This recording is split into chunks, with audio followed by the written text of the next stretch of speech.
Oh my God, they're going to extras. Kidding me.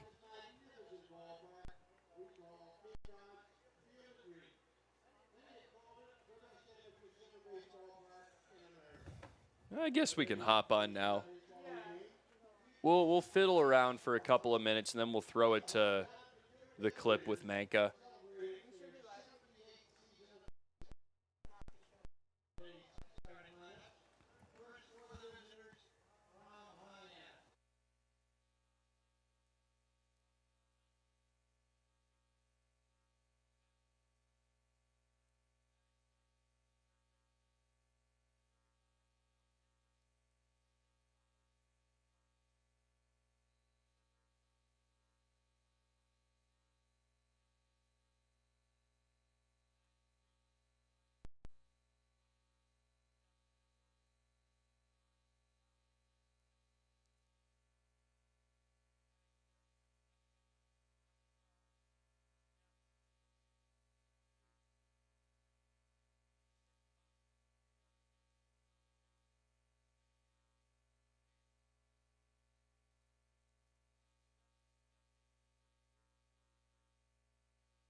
Game 24 of the Cotuit Kettleers season. They host the Hyannis Harbor Hawks for the second time in this Cape Cod Baseball League season here in the good 2025. Hello, everyone. I'm Connor Shue, joined by Albright. For this one, the Cotuit Kettleers coming off of a nice victory, 10-3 over the Bourne Braves in Bourne last night. Their 9th win of the season. They move up to number 4 in the West Division standings. That one was fun to watch unfold, Chris. It really was. It was some good baseball being played by Cotuit from multiple facets. It's easy to look at the offense. 10 runs on 12 hits, 1 error, 5 left on base. It was really everyone contributing for the Kettleers.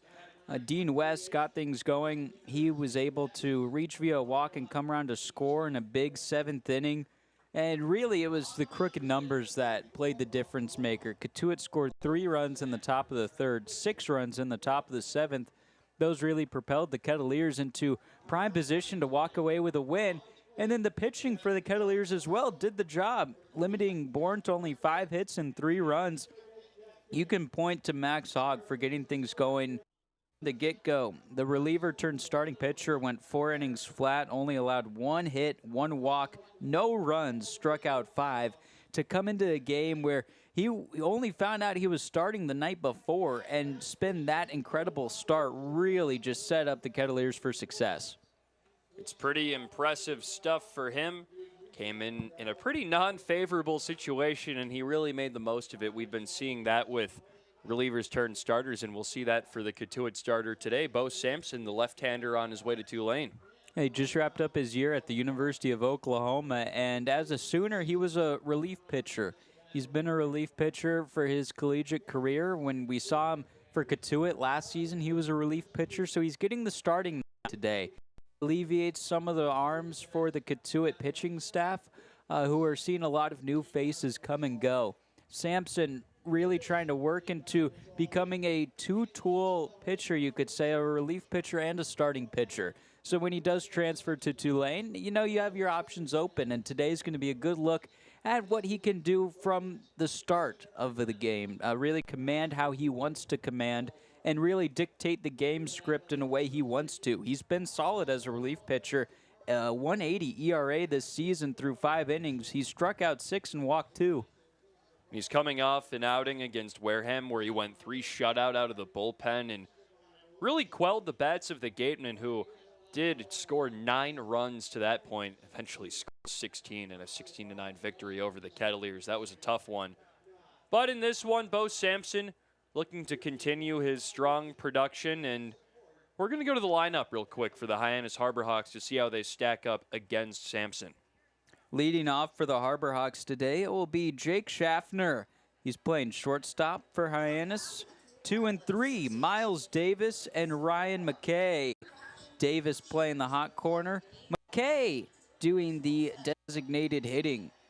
4, 5, and 6, the middle third, Devin Mitchell, Jeff Luigi, and Charlie Bates. Bates, a face that the Kettleers are familiar with this season. 7, 8, and 9, Brody Briggs, Ray Velasquez, and Sawyer Black. So before we get into more action here on our pregame show, we're going to go to our sideline reporter, Brooke Kilgore, and newfound sideline reporter, Peyton Manka, for a couple interviews they did earlier today with some of the Cotuit Kettleers All-Stars. Thanks, guys. Cheers. We've got 4 Ketts All-Stars that we have to talk to in preparation for Saturday's All-Star game. Peyton Minka, Jack Natilli, Ryan Farber, and Jaron Avincula being some of those 3 starters among those 4 guys. So we're going to have to see if we can do that. It's going to be a little tight here, and I feel like I'm not going to have enough to do it. So we're going to have to see what we have. Hey, did you say you didn't have enough time? Oh my gosh, Peyton Minka, what are you doing here? I mean, I've been sideline reporting for a little bit, and I heard you needed some time, so I'll gladly help with that. Really? That would Yeah, actually be great. of He's course. actually one of the All-Stars we have to talk to, so I might have to take advantage of this. But first of all, before we get you asking questions, Peyton, 1.69 ERA in 16 innings, and you're officially an All-Star. Growing up in Massachusetts, how does that feel? Oh, it's a dream come true just with it being my dream league, but it's just been fun out here, just playing with the Cats, meeting new guys, and sidelining when I'm not pitching, so it's been fun. All right, so sideline duo, Peyton Minka and Brooke Kilgore. We're going to have to see how this goes. Let's do it. Well, we're here by the batting cages. We've stumbled across second baseman Jaron Avincula, who has been nominated for his 2nd appearance at the CCBL All-Star Game. First of all, congratulations on that huge feat. You've been batting .360 so far this season and leading this team in many ways. How is this feeling for you? That's great. You know, being with guys like Manka and Farbs makes it easy. You know, Cam makes it easy. All the guys here, so it's all credit to them, and I was just part of the plug. So, yeah. I mean, hey, man, you just said batting .360. What extra work you've been putting in while you're not playing? Cold plunges with Manka on the beach, steak and eggs with Manka, getting breakfast with him, and honestly, one-on-one talks with Manka for the mental game helps me a lot. Really appreciate that. Really appreciate that. We have to ask, though, do you go to Pilates and eat raspberries with Manka, too? That's just a him thing. That's just a him thing. He's not on that one. Okay, He hasn't figured that out yet. He hasn't figured that out yet. Well, thank you so much, Jaron, for your time. Good luck on Saturday. Hey, thanks, Sharon. Thank you. That's all? There's only one question?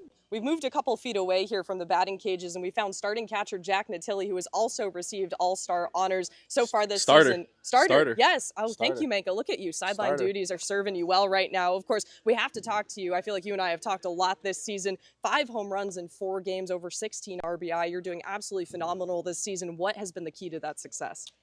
Just, you know, clearing my mind when I get in the box and really just slowing the game down. Yeah, that's all I really got. Love to hear it. That's it? That's all I got, man. That's all I got, bro. What'd you think about that grand slam ground rule double yesterday? It definitely went over the fence. That's all I got to say. I mean, It went flying over the He's fence. media trained. Oh, yeah. Definitely way over the fence. Love to see that from my guy Spikes. And then in your last at bat, how many pitches was that? I think it was like 14. 14. Yeah. I mean, you started off 0-2? Started off 0-2, got it to 3-2, you know, battling there for a while. Unfortunately, didn't come out on top, but it was a good fight. It happens, Yeah, but hey, it just happened. thanks for having us. Yeah. First day on the job, not going well. We've made our way onto the field here right behind the batting cages. A little nervous here, but we've got starting third baseman, we should say, Ryan Farber for the CCBL All-Star Game. First of all, Ryan, you've been in every single game so far this season, 23 straight appearances, 26 hits, 12 RBI. You've been absolutely phenomenal at the bat. What can you say to that? Yeah, I think it's about, we talk about trying to post every day, right? So I'm very thankful. I want to play every day, so I'm thankful I've been in there and trying to be as good as I can be every day and as consistent as I can be. Oh, and you've gotten your accolades to prove that, so congratulations on that. One question. You missing some money? You missing some money? I did. I did go over there and look for that about 2 minutes ago, and I couldn't find it on the ground, so I appreciate you picking that up. That's why I'm here. I appreciate that. So like she said, like Brooke said, you played every game. Like, what kind of preparation and what kind of stuff do you do off the field to allow you to play in every game? Yeah, I think it starts from the moment I say after the game, right? You go in, it's nutrition, it's getting to bed on time, it's waking up at the right time. I like to get out here early and walk around and stretch and kind of get in the right headspace before every game and get the sun on the skin a little bit. So I think those things are really important. And then once we start baseball-wise, it's trying to be in the same routine every day. Nice. Well, thanks, Farber. Thank you so much. Thank you. Well, oh my gosh, I can't believe we got all those back. interviews That was done. a We long did that time. in record time. We have enough time to get there before this first pitch against Hyannis. How do you feel about all that sideline reporting? It was fun. I mean, I've already had the somewhat experience, True. but we got to meet up with some of the All-Stars and just see what they were up to. They just got some early work in, but it was good. Yeah, it was great. And you had over 200 likes on that reel that you did of our 4th of July recap. So the fans really love Peyton Manka. We have to ask, though, do you have any interest in doing this again? Yeah, so I mean, when am I going to sideline and play-by-play? That's actually a really great question. We might have to ask Chris and Connor that up in the booth. Yeah.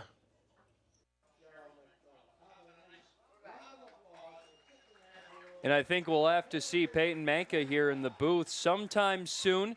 You can expect that in the next couple of games here with the Cotuit Kettleers, as we'll see fellow All-Star left-hander Peyton Manka don the headset and get the microphone in his hand a couple more times. Hey, he's got a great personality. I mean, I'm kind of questioning whether or not we just pluck him from the Kets roster and bring him to the broadcast team full-time. I think he'd be an asset to the media team overall. But we just saw a first pitch from a dog here on Bark in the Park Day. That was Kaylee, the dog of the president of the Cotuit Kettleers, Fran Maycock. So it was pretty fun to see. Kaylee just brought that ball straight to home plate. You know, I'd love to see it. I mean, a dog can't really throw out a first pitch, but I think that's the closest you can get. No, they don't have the opposable thumbs that you need, but, I mean, it's Bark in the Park Day. Everyone's brought their canine companions, and that was a fun first pitch to see.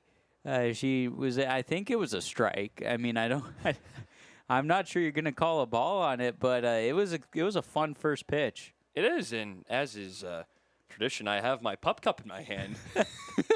What once was a pup cup. Yeah, it's kind of dissolved at this point, but I think I was Tell waiting everyone what a pup cup is. It's basically a small cup of whipped cream that typically if people go to like a coffee shop with their dog or something, they'll get a pup cup, which is just this little cup of whipped cream, and they'll give it to their dog so they have something to snack on while their owner drinks whatever coffee or eats their bagel, whatever may be. I mean, it varies on the place, but I feel like that's typically something you get when you're out for coffee. I always see it at Starbucks. Yeah. Like you get the pup cup in the window if you're there with your dog. You know, Yeah. it's tradition. So And you have one, but it's been melted. You've had it up in this booth. It's pretty warm out today, still about 70 degrees. Are you going to eat it? I think so. I think you have We'll to. give it a shot here. Let me raise up the mic here. So he's drinking his pup cup. Oh, wow, that is melted beyond belief. Oh, it does not look like it was the right decision. Oh, man. Your mic is up. So you're getting you look like a dog right now. You're licking up all the whipped cream still in the cup. I couldn't even get to it. We're going to leave that there. That was a failed experiment, I think. Was it good? It was well, it was melted beyond comprehension at that point. So it was mostly just milk almost. Oof. Almost spoiled at that since the sun got to it pretty quickly. They have the stand over there by the third base side grandstand, and it's kind of covered by some shade. Our marketing and game operations team doing a good job with that and all the festivities here. As you look around the park and you see dogs everywhere. I think all these Kettleer fans and the Hyannis fans that traveled here understood the assignment. Yeah, we've seen a lot of dogs. I got to meet one downstairs. His name was Finn, and within about 30 seconds, Finn and I were best friends. Really sweet golden golden retriever, I think. So just, it's been a fun day. Sure has. And let's get back to baseball here for a second. There's your starting pitcher for the Cotuit Kettleers. Bo Sampson, the left-hander, on his way to Tulane by way of Oklahoma, making his first start on the mound for the Kettleers. And you know what else today is? It's the first day of the MLB draft for 2025, so we'll be keeping you guys updated on Cotuit prospects that are set to go early on. And the cool thing with this year's team is there's a lot of these guys who are just playing through their sophomore or freshman years, so they get to stick around for the whole summer with Cotuit and won't get their name called just due to not being eligible, but there's plenty of names that played on last year's team or the year before that will almost certainly see their name called this year. I think you look at Devin Taylor as a guy with Cotuit. Last year was a big part of that team, outfielder from Indiana, and he might hear his name called in the first round. Anthony Hyannis, starting pitcher from LSU. Max Ballou as well, the outfielder from Texas. There's a handful of names well up there. Yeah, Ballou was the Big 12 Player of the Year last year. First pitch was a strike to Jake Schaffner, officially at 5:01 local time. Not too late on the first offering, so we're moving things along here in Cotuit. 0-2 count quickly to Schaffner, who's playing shortstop today for Hyannis. Speaking of defensive positioning, how does everyone else look on the diamond behind Bo Sampson? I'll tell you what, there's some dogs in the infield and outfield behind him. Case Sanderson's on first base, Ryan Farber playing second, Luke Matthews in the shortstop position, and Camden Johnson at third. Outfield from left field to right, Dean West, Caden Bogenpole, Nolan Stevens, and then doing the catching, Jack Natilli. That was a hard shopper foul. It's a 1-2 count to Schaffner, playing his college baseball at North Dakota State. Swing and a miss. Bo Sampson gets a wave against his first batter, and he's officially retired. One down. Well, as a relief pitcher turned starting pitcher, like we've mentioned in Bo Sampson, this is really him dictating how this game starts. He's out on the mound first, not letting the game dictate the situation he comes into the game with. So this is a good look at how he handles pressure from the get-go. He struck out the first batter he faced. Now it's Miles Davis, the right-handed swinging third baseman. And no matter how far Davis goes in his baseball career, I don't think he will ever be the most famous Miles Davis. That'll go to the legendary jazz trumpeter, famed for his works in the 1950s, 70s, 60s, around that time, especially the album Birth of the Cool. That's a big one. Kind of Blue as well. Some real classics in the catalog. I hope that some people within earshot know what I'm talking about here. You didn't. All of this is going right over my head. You need to study up on your jazz music, Chris. Here comes the 2-1. Up and in. I know Louis Armstrong. I've heard that name. He's one of the greats. Andrew Wiggins, the Kettleers outfielder, actually won the Louis Armstrong Award for High School Jazz Musician of the Year. Well, he was still a youngin'. So Miles Davis, the infielder, reaches on a walk. One on just base. His first appearance as a Harbor Hawk. Yeah, it's his debut. He hit .378 at the JUCO level. Now it's Ryan McKay, the Michigan State infielder. He's DHing today, but you'll typically see him at second base. He's a really tough out. One of the lowest strikeout percentages in all of Division I baseball over the past couple of years. Just not a guy you're going to get to whiff too often.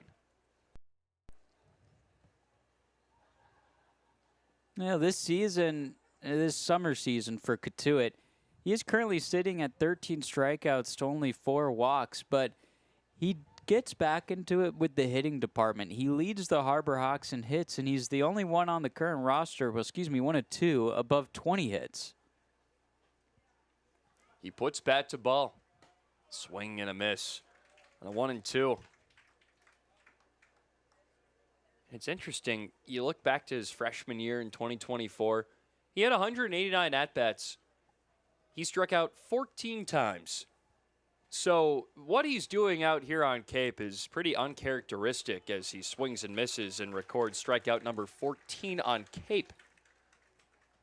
Well, it's been some great pitching from Bo Sampson. The reliever showcasing some of his off-speed work. And that one was just a great breaking ball, low and away, that tailed away from the left-handed hitting McKay. Bo Sampson looking strong in his first frame of starting action. Here's the cleanup hitter, Devin Mitchell, another JUCO guy who made his debut for the Harbor Hawks rather recently. Made his impact felt with a home run a couple of days ago.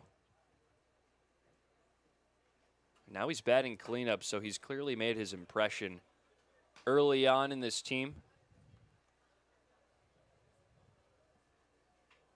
Florence Darlington Technical College, a community college in Florence, South Carolina. He pinch hit for Jason Walk and got 3 at-bats in their loss 6-2 against Orleans. He went 2 for 3 and hit a solo homer on his first at-bat. He said he blacked out. He doesn't remember anything about that at-bat. Just said he was looking fastball, and, well, he found one.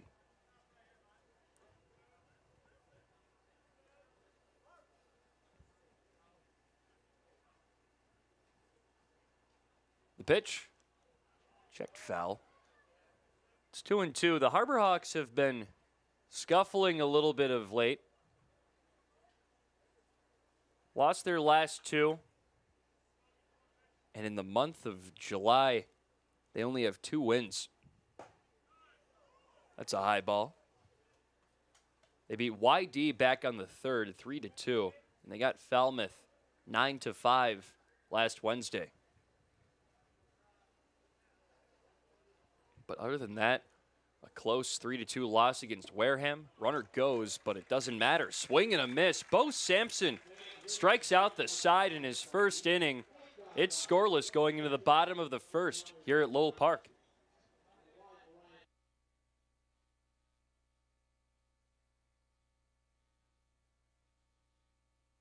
Here at the Mass State Lottery, we know there's no bigger win than the $1 billion we provide each year to support all 351 cities and towns in Massachusetts. Now that's how we all win. Mass State Lottery, welcome to the state of winning. At Cape Cod Healthcare, we're committed to excellence and compassion in everything we do, like helping people maintain their active lifestyles. Our innovative orthopedic program combines advanced techniques and leading-edge technology with highly specialized teams, including our nationally recognized Center of Excellence for Joint Replacement. Our focus is getting you back to doing the things you love, in the place you love. The Center of Excellence and the quality of care that we can deliver makes all the difference to the patients. They understand that they can get the best care right here on Cape Cod. We're offering 0% for 60 months on CAT's new lineup of compact track loaders. That's 0% for machines that have been redesigned from the ground up. 0% for new features and big comfort. Nice cab, heated seat, great machine. 0% for more power and performance. Picked up a big 4,000-pound block like it was nothing. 0% for work tools too. But there's a 0% chance this offer will last. So contact Milton Cat before there's 0 time left. The starter for the Hyannis Harbor Hawks is Eddie Copper III, the right-hander, on his way to Charlotte by way of South Carolina. Starts against Dean West, Caden Bogenpole, and Ryan Farber for the Kettleers. How does that lineup look the rest of the way, Chris? For the Kets, the remainder of the lineup will be Jack Natilli, Nolan Stevens, Camden Johnson. In bottom third, Luke Matthews, Case Sanderson, and Easton Winfield. Winfield getting his first start in a couple of games. Copper, part of a Hyannis pitching staff that's been pretty middle of the road this season, 436 team-wide ERA. What's the defense behind him? Be Ray Velasquez at first base, Jeff Luigi at second, Jake Schaffner at shortstop. Miles Davis is at third, Sawyer Black in left field, Charlie Bates in center, Devin Mitchell in right field, and doing the catching, Brody Briggs. So earlier we saw Stone Lawless catch for Hyannis, and now we've got Brody Briggs. How about the names behind the dish for the Harborhawks? Yeah, there's some good baseball names on this Hyannis roster. Couldn't agree more. Here's the 1-0 to Dean West. He's coming off a 1-for-3 effort last night against Bourne. Drove in a run on a sac bunt. Managed to reach first as well on a squeeze play. Here's the 2-0. Swing and a miss. Copper didn't pitch at all this season at South Carolina. He only pitched in 2024, an ERA a little over 4 in that season. Now he's going to Charlotte to pitch with current Kettleer Chase Carson. Lifted high into center field, not deep though. Coming into play, it is Bates who lost it. He dove in for that one after him and Schaffner, the shortstop, almost converged on the ball. And now Dean West is aboard with no outs. Well, it was a high pop fly, and there's a bit of a breeze here at Lowell Park today. And I'll tell you what, Charlie Bates was on his horse from the get-go, just couldn't speed in quick enough as that ball dropped harmlessly in no man's land in shallow center. West gets on with what I think will be scored a single. That one kind of sat in no man's land, and they do call it a single for Dean West. First pitch strike to Caden Bogenpol. He broke a 4-game hitless streak yesterday with a single. Looking to parlay that into another good day at the plate. Hitting .226 on his young season. He's played less than 10 games. He came in a little bit before the midseason mark. We're in game 24 here.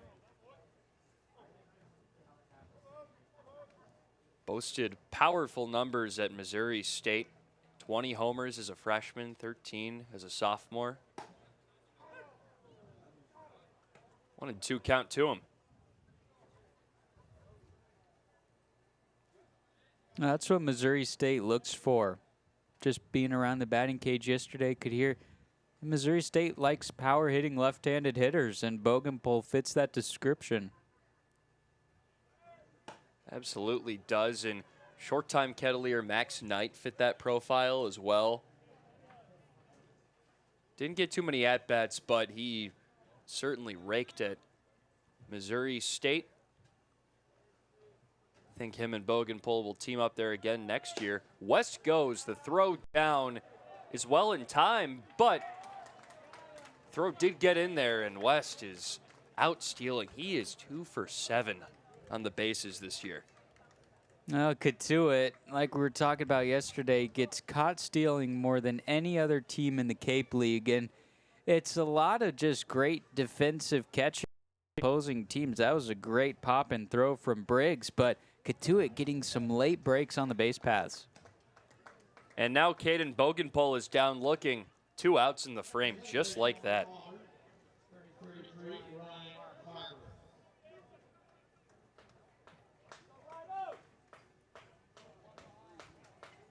Ryan Farber digs in the left-handed batter's box. 1 of 4 Cotuit Kettleer All-Stars. Farber will start at third base in the game. He's playing second today. Has the ability to play 3 different spots on the infield, second, short, and third.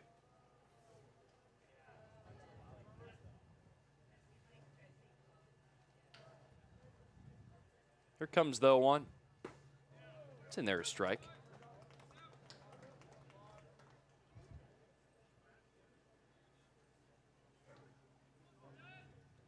Farber looking to extend an inning that has quickly come to 2 outs. Dean West got caught stealing, and then Caden Bogenpol got caught looking.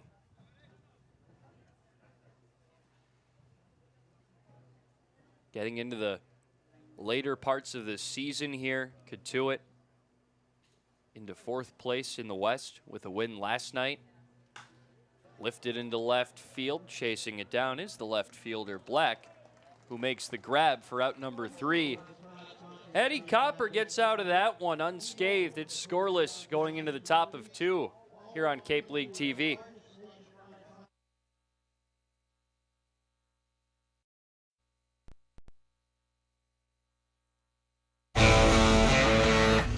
Get ready for big results with our small machines. With more power, performance, comfort, and savings. They're ready for every job.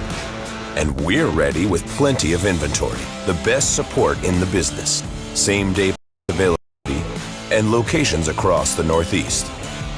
So you can always be ready to work. Milton Cat, always ready. Here at the Mass State Lottery, we're known for our monster wins.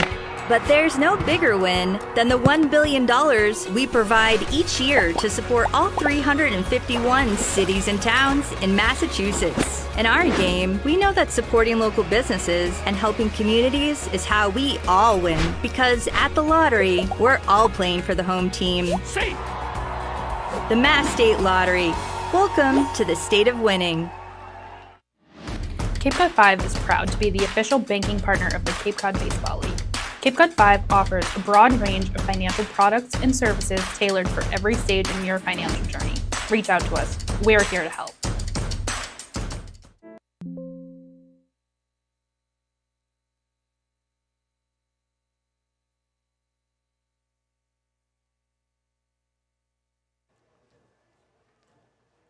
Top of the second here at Lowell Park. Jeff Lugie, Charlie Bates, Brody Briggs due up for the Kettleers. Jeez. That's not the Kettleers. It's the Hyannis Harbor Hawks. Oh, man. Oh, it was a good save. I'll tell you that. I mean, they wear different uniforms for a reason, Connor. That's a good point. Hyannis wearing their burnt orange away uniforms with the blue batting helmets. Cotuit, their pinstriped white home uniforms with the maroon caps. Bo Sampson's into his motion. High bunt straight towards him. Gloves. Fires in time. Or not. That one bounced off of the glove of Case Sanderson. So Lugie is aboard. Sampson did everything he could to get to that baseball and got a good jump on it. Just couldn't get that throw in. It did drag Sanderson a little bit towards the base path. Had to reach across with both arms to try to make that play. Leadoff base runner in the frame. Chopped foul by Charlie Bates. He was 1 for 3 with a couple of strikeouts yesterday. Waiting for the official ruling, but I think that could be an E1. The throw was slightly offline, but they give the air to Case Sanderson. It's a 1-1 count.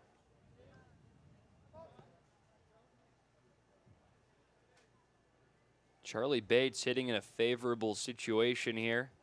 He's hitting .259 this summer. Runner goes, caught in a pickle, throw down. Got him. 1 out now. Well, it was a great move from Sampson. Was going to go with the pickoff attempt, but saw Luigi break for second base and then just got it over quick to Sanderson instead of on a line, and then Sanderson able to get a nice relay over to second base. No base runner now for Charlie Bates. Sampson works quickly. There's a strike down the middle. Bates, the Stanford Cardinal, coming off of his freshman season. .270 batting average, 4 doubles, 3 triples, a home run. Limited plate appearances, came up 89 times, did only play 25 games, so had an abbreviated season. Well, he's nearing that total here with Hyannis. This will be his 18th appearance of the summer. Swings and misses, and Bo Sampson has 4 strikeouts already in this game. It's been a couple of games straight where relief pitching has come in a starting role for Cotuit and absolutely been lights out.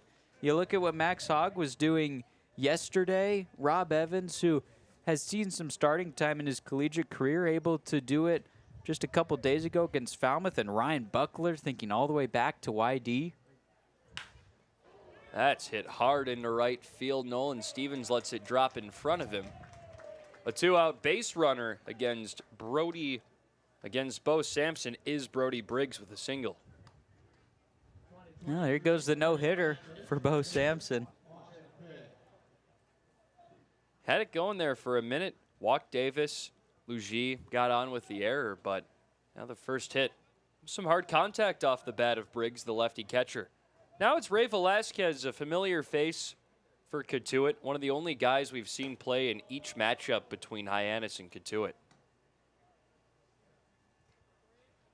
Hasn't had a lot of success against the Kettleers this season. He's 0 for 7 with 3 strikeouts. Corner infielder from Austin P. Here's the 1-0. Drops in a strike.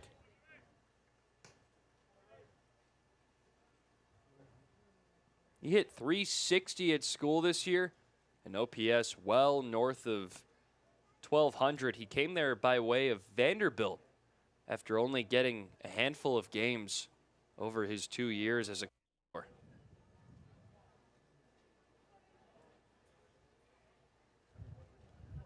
And Tim Corbin, the Vanderbilt head coach, actually described him as a 60s kid. Lifted into center field. Chasing it down as Bogenpole bounces in front of him. Back-to-back base hits with 2 outs. The baseball was barreled up by Velasquez. It sounded like the bat splintered on the hit. Caused it to go a little less further than it normally would have, able to drop in front of Bogenpole. The Harbor Hawks beginning to pepper hits on Cotuit. Hyannis is one of the best offensive teams, right up there with Cotuit on Cape. A .259 batting average is tied for first on Cape, tied with the Cotuit Kettleers. Here's Sawyer Black, the 9-hole hitter. He's playing left field today. Chopper foul right into the road dugout. Hyannis also gets on base at a .361 clip. That's second on Cape. They slug .370, also second on Cape. 8.4 hits per game, first on Cape. They're all over the board. Here comes the 1-1. Lifted high in the air out to left. West doesn't have to move too much for it. Makes the grab for out number 3. Sampson gets out of it, leaves 2 stranded, scoreless going into the bottom of the second here at Lowell Park.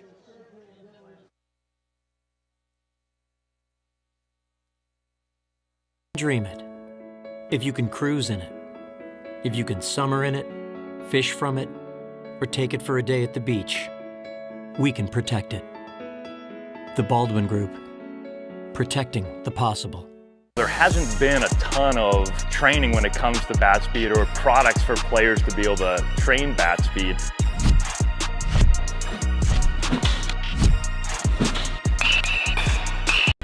You can improve your bat speed and reach your goals working 10 to 15 minutes a day on this a couple of times a week. That's a no-brainer for every player.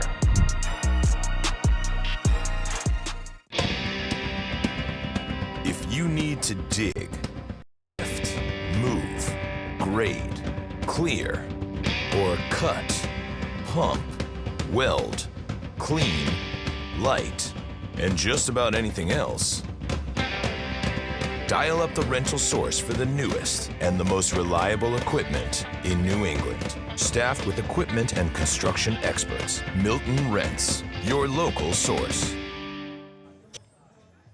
Eddie Copper takes the hill for the second straight inning, facing off against the middle of the Kettleers order. Jack Natilli, Nolan Stevens, Camden Johnson.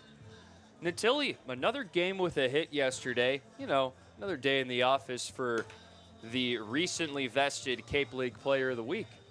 Well, he was putting up solid numbers all last week. It was during the game against YD where Natilli was able to hit an opposite field grand slam, and I think we both looked at each other and said, if he doesn't win Cape League Player of the Week, what more do you have to do to win it? And, I mean, he's just been tearing the cover off the baseball as of recently. He's been pretty great, hitting over 600 this week. Here's the first pitch to him, taking a strike.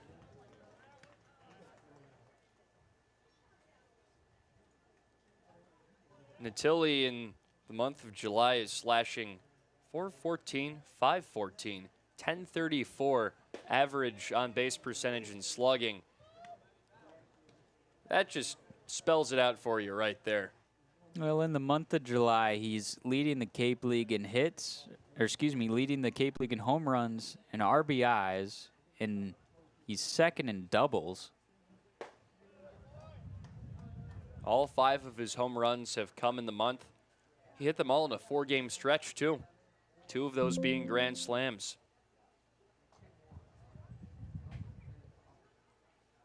Here comes the 1-2 to Natilli. Swing and a miss.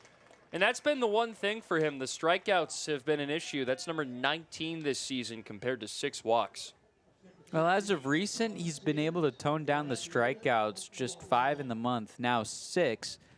But the swing and the miss will happen when you're hunting for that baseball to go over the fence like Natilli has.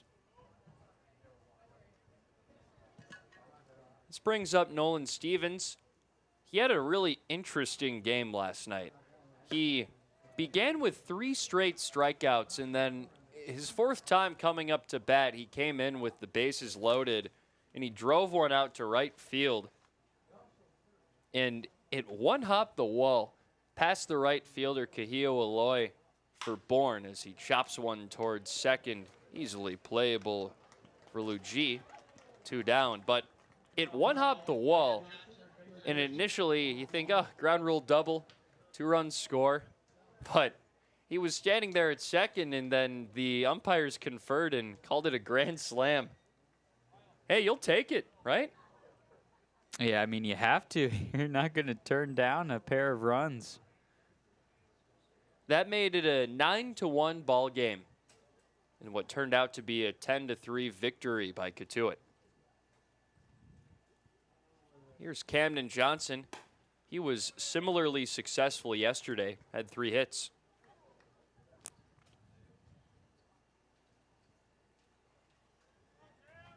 Johnson, just like Nolan Stevens, on his way to Oklahoma. Those 2 will team up there in the spring. Johnson by way of Wichita State, Stevens by way of Mississippi State.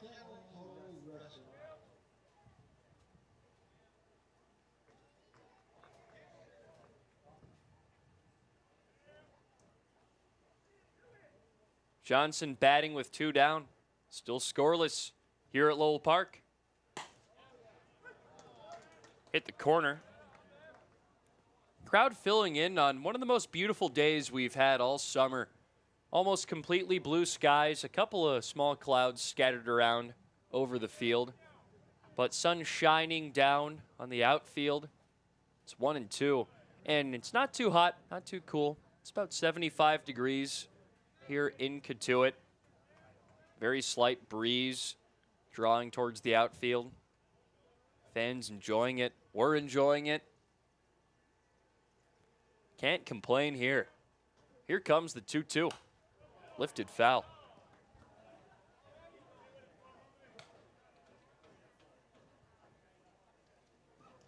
We've had some real scorchers here too. Some days where the real feel was close to 100. And we had some cool ones early in the season. I think the second game of the year, it was pretty overcast, and I think it was around 60 degrees as that game concluded. And it's funny, we've been hearing, this is our first summer out here. We've heard from many locals that this is a hot summer so far, what we've seen. Yeah. I mean, there's some days where I believe them, and there's some days where I'm questioning, really. We are pretty far up north. The 3-2 is away. Camden Johnson works a walk. First one thrown today by Eddie Copper. He's been doing a good job of controlling the zone. Now he faces the right-handed swinging second baseman. Luke Matthews. Natural position is second base. He's playing short today. Him and Farber have been swapping those positions lately.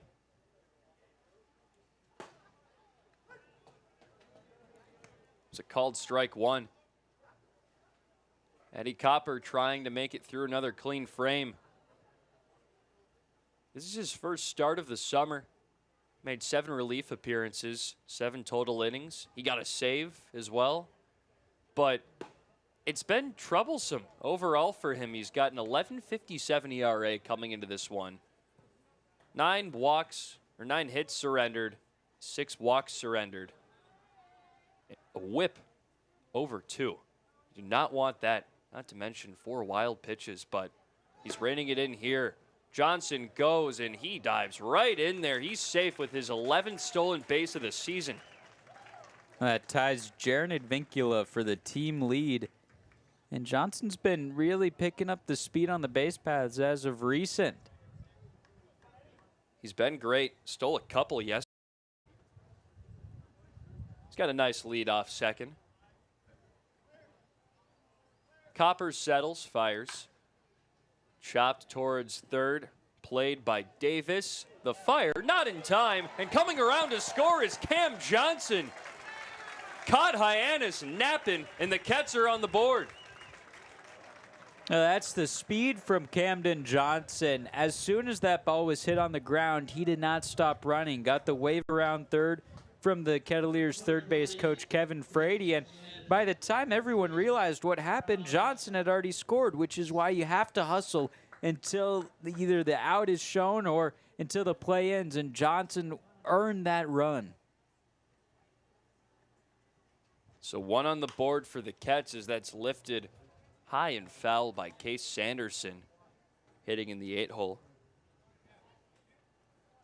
So Cam Johnson, just an intelligent base runner out there.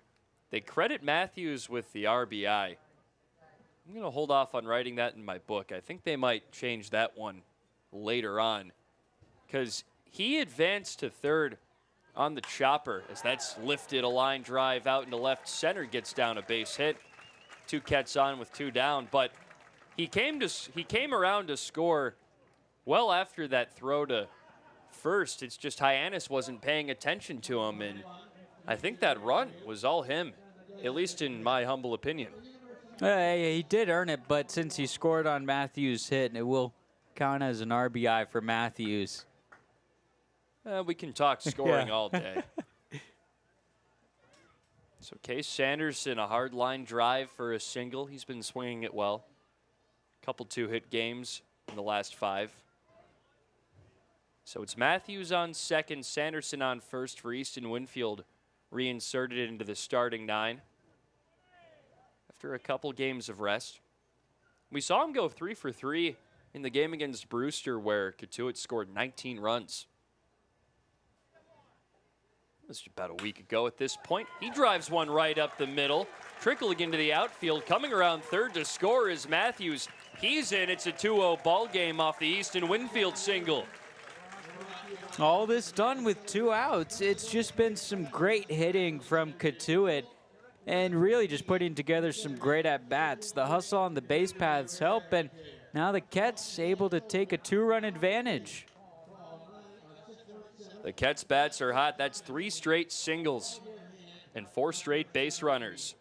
All ignited with that Cam Johnson walk just a little bit ago, and all of a sudden you got runners on the corners, and you're back to the top of your order if you're Cotuit.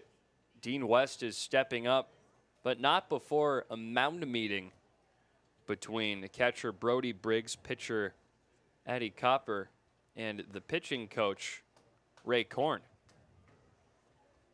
Just trying to calm down Copper, who's only had some trouble this inning. And he was even able to get the first 2 outs recorded in this inning. It's just been this 2-out hitting from Cotuit that's getting to him. So just settling it down. All you need is 1 more out to get out of this inning. Runners on the corners for Cotuit. That was actually one of 2 pitching coaches for Hyannis. Blaze Martinez was out there as that's hit right in front of home. The catcher, Briggs, fires to first just in time to get the speedy West. Leaves 2 runners on, but Cotuit did the damage. 2 runs scored in the frame. It's 2-0 Cotuit going into the top of the 3rd. When we see our patient, our philosophy is to not just take care of the isolated pathology or problem that they're here for. We look at the care of a patient as the whole patient, how they hold hands with a spouse or partner, how they engage with their children or grandchildren. These are important things in the equation of how we decide optimal treatment for patients, whether that's non-operative or operative intervention. Every patient gets treated as a family member or as a pro athlete in our mind. We provide concierge level of care. We want it done for our own, and that's what we continue to do here in the greater Boston area. Here at the Mass State Lottery, we know there's no bigger win than the $1 billion we provide each year to support all 351 cities and towns in Massachusetts. Now that's how we all win. The Mass State Lottery. Welcome to the state of winning.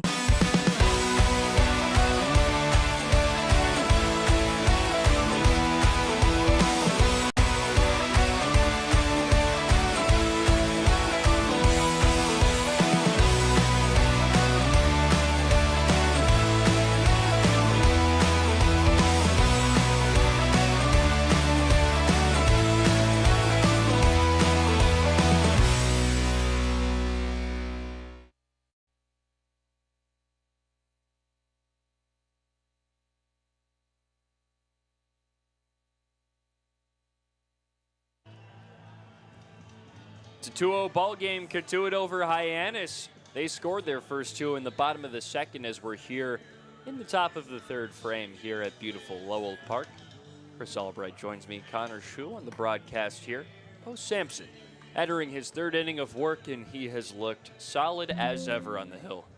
Yeah, he really has been. His first inning, he struck out the side, was able to rack up strikeout number 4 in the 2nd, and he was able to work out of some trouble as well. Hyannis stranded 2 on the base paths in the 2nd inning, and now he has a bit of a cushion to pitch with. First pitch, a strike on the corner to Jake Schaffner. It's the top of the order again for Hyannis. Schaffner, Davis, McKay. Schaffner struck out swinging his first time, and he quickly chops to Sampson. Underhanded tosses in time for out number 1. It's been the easy outs that have helped out Sampson as well. He needed 20 pitches to get through his first inning of work, and then despite seeing an extra batter in the 2nd inning, needed only 12 pitches to get through that one. They got a runner on the base paths, Jeff Lugie. And then a quick strikeout of Charlie Bates got him to 2 outs in a hurry. Low ball 1 to Miles Davis. Davis playing his college baseball at the State College of Florida. A JUCO. Hit .378 this season in 44 games. Drove in 37 runs. He's got a bright future.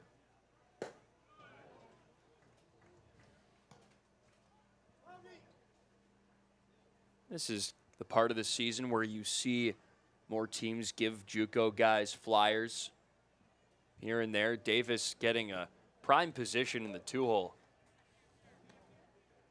It really depends on how you build up your team here on Cape. You can pick guys from any grade, any age, so to say. Drives it deep into right center field. Bogan pulls back on it, stops, makes the grab. 2 down.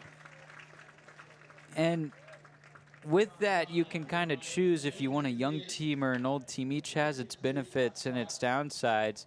Hyannis this season, chock full of a lot of these older, talented guys who have had a lot more experience. But the problem is, come draft time, you lose a lot of them to the MLB draft, which gives opportunity for some of these guys you'll see from junior colleges or smaller schools be able to make an impact in the lineup. And today is draft day. We'll be looking into that shortly. It starts in about 20 minutes. Here comes the 0-1. Lifted high, not deep into right center. Nolan Stevens is measuring, makes the grab. 3 up, 3 down. Bo Sampson's dealing out there for the Kets. They're up 2-0 going into the bottom of the third.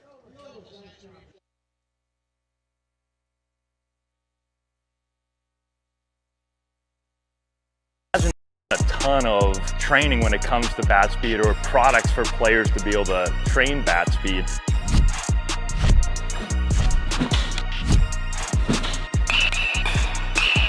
You can improve your bat speed and reach your goals working 10 to 15 minutes a day on this a couple of times a week. That's a no-brainer for every player. If you can dream it, if you can cruise in it, if you can summer in it, fish from it, or take it for a day at the beach, we can protect it. The Baldwin Group, protecting the possible. When we see our patient, our philosophy is to not just take care of the isolated pathology or problem that they're here for. We look at the care of a patient as the whole patient, how they hold hands with a spouse or partner, how they engage with their children or grandchildren. These are important things in the equation of how we decide optimal treatment for patients, whether that's non-operative or operative intervention. Every patient gets treated as a family member or as a pro athlete in our mind. We provide concierge level of care. That's how we want it done for our own, and that's what we continue to do here in the greater Boston area.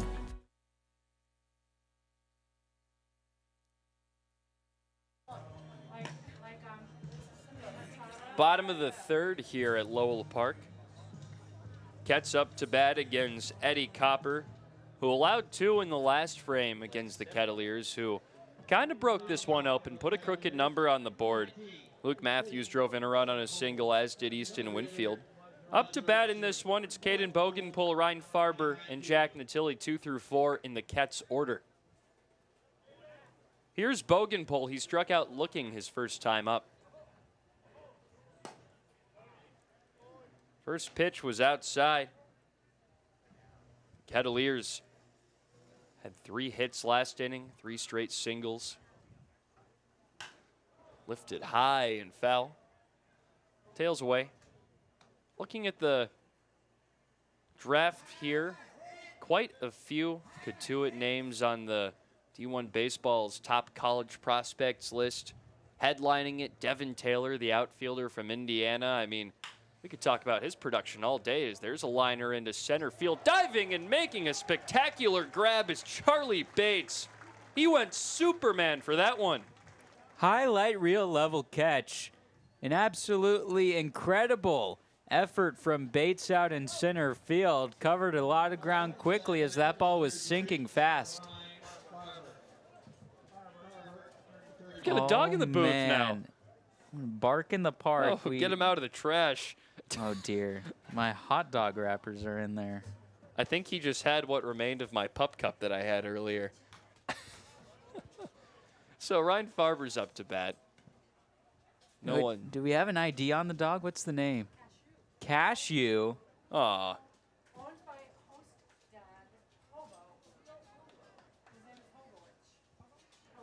Owned by a host family here for the Kettleers. The Hobowich is Farber's singles into right field. He's a one-out base runner for the Kets. So plenty of dogs. Is this golden retriever? Is that do I know my dogs? Cashew's a big old boy. Oh, so sweet. And wearing one of the bandanas that are given out to the dogs here. Little paw print bandana. We're loving Cashew up here. There has to be probably 20 plus dogs that are just within eyesight up here in the booth. All around, in the grandstands, down in the concourse, along the outfield wall, down first and third base lines. This is just so sweet. Oh, you know what? I need to stop calling Cashew over because Cashew's in the trash again. Oh, man. Watch yourself, Cashew. We'll need to see if Cashew wants to do a hit with our sideline reporter, Brooke Kilgore. I think he'd love to. Oh, you already got Cashew. Okay. So you can check on Kettleers' social media and YouTube everywhere. I'm sure we'll be posting it. The third member of our team, Brooke Kilgore, meeting all the furry friends here at Lowell Park today. It's an 0-2 count to Jack Natilli. Runner on first is Ryan Farber. Outside, back pick isn't in time.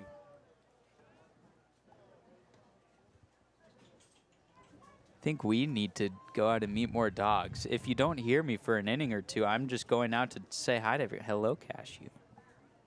Cashew's right up here with us in the press box. I think we should have dogs up here more often. I think we should. High chopper towards short. Playable for Schaffner out of a weird hop. Did they get Natilli? Yes, they did. Double play turned. 6-4-3 by the Harbor Hawks takes us out of the bottom of 3. 2-0 Cotuit coming to the top of the 4th.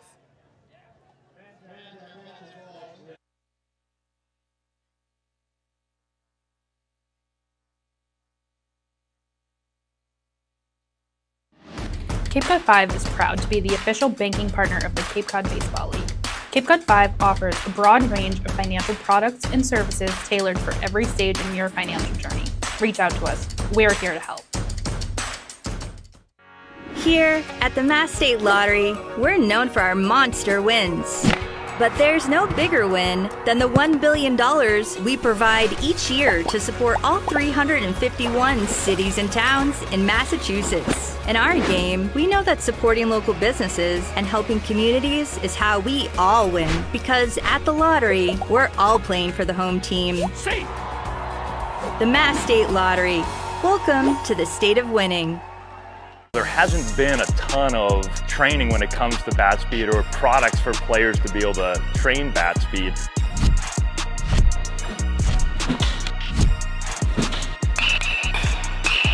You can improve your bat speed and reach your goals working 10 to 15 minutes a day on this a couple of times a week. That's a no-brainer for every player. If you can dream it, if you can cruise in it, if you can summer in it, fish from it, or take it for a day at the beach, we can protect it. The Baldwin Group, protecting the possible. Bo Sampson's still out there for the Kettleers, preserving their 2-0 lead over Hyannis. He pitches to the middle of the order. Devin Mitchell, Jeff Lugie, and Charlie Bates. That's 4 through 6 for the Harbor Hawks. Well, Bates had a highlight reel catch out in center field this past half inning that was able to rob Bogenpole of a base hit, and it was really just some great defense altogether. That involved some of the guys. Jeff Lugie over at second. That infield was able to turn 2 to end the 3rd inning. And so now it's up to the bats of Hyannis to see if they could get back into it. So the first line of defense to Bo Sampson is Devin Mitchell. The JUCO to ACC right fielder. He's on his way to NC State for his junior season.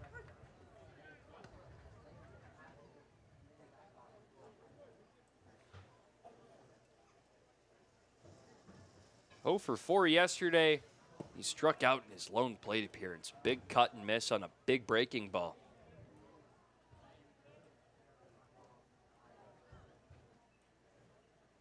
Inching closer to the draft here. Looping breaker is outside. We'll get back to the Cotuit prospects coming into this one. Devin Taylor, number 8 on the D1 baseball college prospect list. Anthony Hyannis, number 20. Swing and a miss, and that's strikeout number 5 for Bo Sampson. He's all over it today. Well, he's done a great job just painting the zone and getting good break on his off-speed pitches. He's really been in command from the get-go. In steps Jeff Lugie.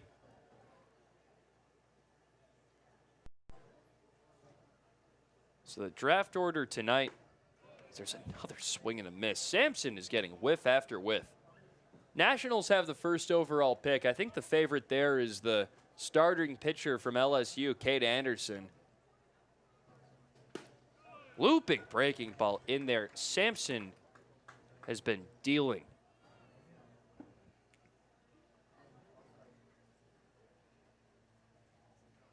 Then up in that order, oh my goodness, another strikeout for Bo Sampson. That's 6. He is mowing down the Harbor Hawks order. And again, he's just doing a great job. He's not throwing anything really that's challenging out of the zone. He's just painting the zone and forcing Hyannis to try and hit him, and right now it's not working. All over the corners. Soft liner into left gets down a base hit for Charlie Bates, continuing his nice day, following that high catch he had in the bottom of the third.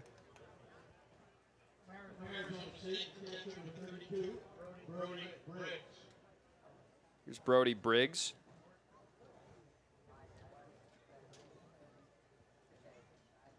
Shout out to my friend Tommy's dog, Briggs, back home in Huron. Since it's Bark in the Park night, I figured that was pertinent. Are we giving shout outs to dogs? I think we should.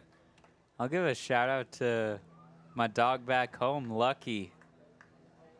Foster failure, as they say. We tried fostering him, but no, ended up keeping him. Fire over to first isn't in time. Is Lucky tuning in right now? I think he is. I would be shocked if he wasn't. Lucky's a big Kets fan. Got to get him some gear to bring home. All the way over to Colorado. Wow. Jeez. Chris does not want his dog to have Kets gear. Only Grand Canyon and Colorado State garb for him. Oh, if Lucky can pay me back for it, I will. I'll get him something. You'll have to get him a job. Yeah, what about you? You have any dogs? Unfortunately not. Family's been petless for the whole life, but I've always enjoyed hanging out with my friends' dogs. There we go. Good shout out Max. Max, our host family, Katie and Corey's dog, back at the crib. I wonder if Max is here today. We could try to find him. I'm sure he's floating around here somewhere. Sampson's got a 3-1 count. Lefty-lefty against Brody Briggs. Paints the corner with that fastball. Briggs, a 760 OPS at Arizona State this spring. Another season cut short. 32 games, got 109 plate appearances. 5 homers, 5 doubles. The 3-2. Checked on. No swing on the late call by the third base umpire, Jeffrey Kinney. So it's a walk worked by Briggs. He's been on each time he's come up. Oh, it's been this bottom half of the lineup card that has been challenging for Bo Sampson. He's done a solid job facing the first 5 batters in the lineup card. None of them have recorded a hit, but you look at Bates, Briggs, Velasquez, that's where all the hitting is coming from for Hyannis today. They have the 3 hits for the Harbor Hawks today. Up next, it's Velasquez. He's playing first base today. Courtesy check from Tim O'Connor out there to Bo Sampson. He'll go lefty-righty against right-handed swinging Ray Velasquez.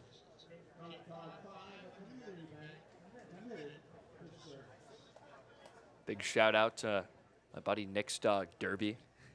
That's a longtime friend right there. So I gotta give respect to the one I've probably known the longest. Yeah, I mean you have to. Got confirmation Lucky is listening. There we go. Love to hear that. Lucky, welcome to the broadcast. I'll shout out another dog, my friend Christian, dog Fred.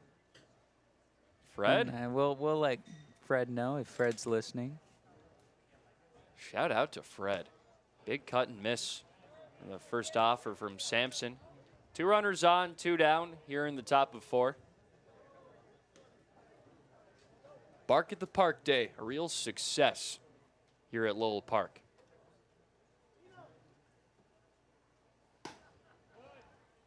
Certainly not a rough day if you're here at the park. Oh, man. Oh, jeez. We were talking about that before the game, how many dog puns were we going to get in here. I think that's the first one, and that was forced. I'll admit it. High fly ball out into shallow left center, calling everyone off and making the grab is Caden Bogenpole for out number 3. Sampson's through 4 scoreless. 2-0, Cotuit leads going into the bottom of the fourth.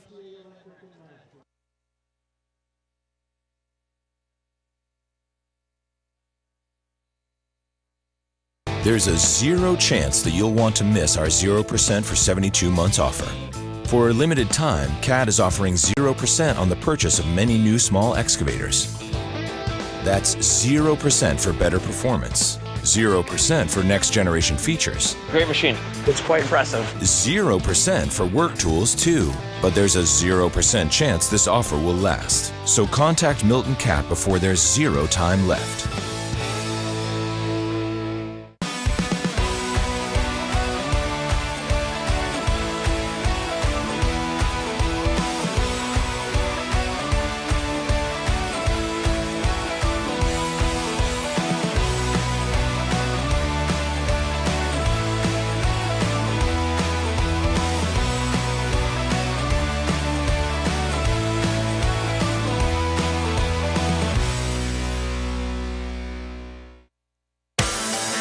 One source has it all. The pros' go-to rental choice for the newest and most reliable equipment for any job. One source that has a team you can rely on, the people and a name you trust, with the tools you need. One source with a location near you and wherever the work takes you. Milton Rents, the right equipment when and where you need it. Starting pitcher Eddie Copper III is still out there for the Harbor Hawks. Each starter trying to go at least a full 4. Here in this matchup between the Cotuit Kettleers and the Hyannis Harbor Hawks, it's been fun watching these two teams duke it out all season. It's been really back and forth. Cotuit got the big win last time out, 11-1, but Hyannis got him the first time. That game was 3-1. It was close. Nearly a month ago, that game happened June 21st, played here at Lowell Park. It's the third of this yearly Patriot Cup series between the two teams from Barnstable. So far, Cotuit's looking like the favorite, up 2-0 in Game 3. The series knotted at 1-1. It's Nolan Stevens, Camden Johnson, Luke Matthews all stepping up in this frame. Lifted high and out of play by Stevens. Counts even. No one out, no one on. Infield, a slight shift to the right for Stevens. 2 homers this season.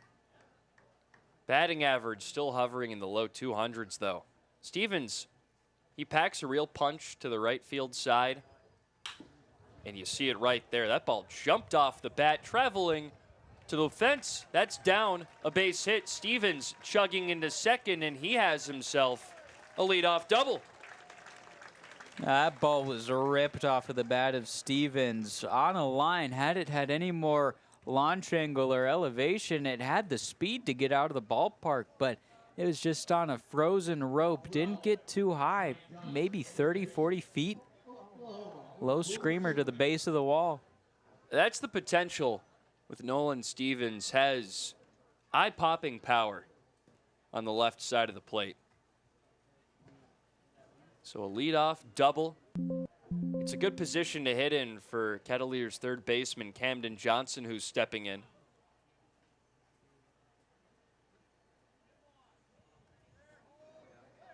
He walked his first time up, lays a bunt down third base. Side miss handled by Copper, and Johnson, close play. Throw made it there in time. Johnson retired. Stevens on third. And in comes Luke Matthews. Bang, bang play at first. You thought Johnson had it after Copper misplayed the ball initially, but was able to quickly regroup and grab it barehanded and fire to first. It was a great strike to first, and that's what got out Johnson. I think he pulled out his fastball for that one. Gave it some real velo. He offers to Matthews outside.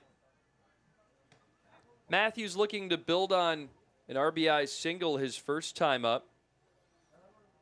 He hasn't had a lot of playing time this summer, but he has produced every time he's in the lineup. He's hitting .310. Chops one straight up the middle. That's going to score a run. The throw down to first. It's in time. 2 down, but Matthews tacks on another RBI. His second of the day, and it's just been some good positioning for him. Stevens at third base. With only one out, any ball that's to the R right of third base will bring him home as you go with the easy out at first base.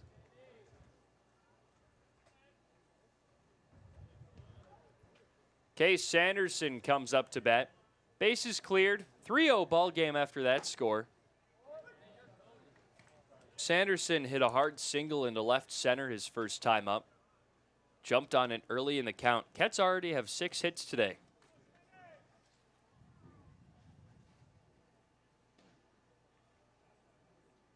Comes the 0-1. It's inside. Luke Matthews already up to 8 RBIs, tied for 4th on the team. Caden Bogenpool, Andrew Wiggins, and Camden Johnson.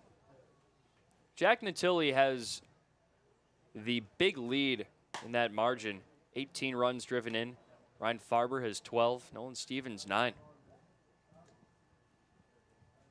Well, Matthews has done it all without a home run. Couple doubles, a triple. And he showed up to Cotuit with a bang. The first pitch he saw, he smashed a triple to the left field wall. Nice first impression. Started on a high note.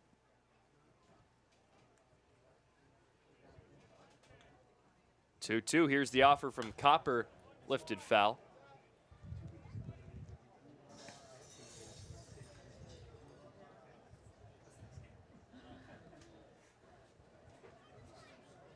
Draft is officially underway. Nationals are on the clock. And the nature of the MLB draft, it moves pretty quickly, so I'm sure we'll see the first overall pick here momentarily. That's called a foul ball. Got the tracker up on the laptop. We're locked and loaded over here.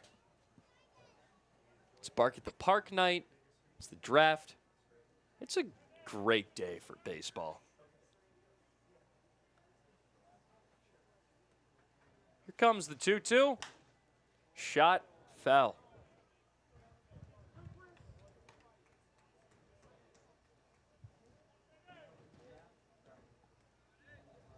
Case Sanderson from Nebraska, looking for his second hit in his second plate appearance. Here comes the 2-2. High and outside. He's working a nice count.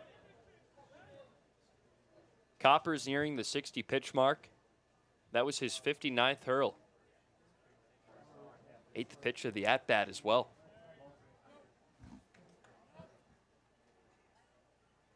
Three-two. On the corner. Called strike 3. Got Sanderson looking to end the frame.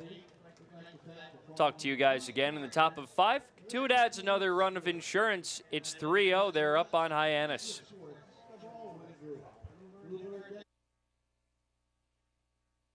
Here at the Mass State Lottery, we know there's no bigger win than the $1 billion we provide each year to support all 351 cities and towns in Massachusetts. Now that's how we all win. The Mass State Lottery. Welcome to the state of winning. At Cape Cod Healthcare, we're committed to excellence and compassion in everything we do, like helping people maintain their active lifestyles. Our innovative orthopedic program combines advanced techniques and leading-edge technology with highly specialized teams, including our nationally recognized Center of Excellence for Joint Replacement. Our focus is getting you back to doing the things you love, in the place you love.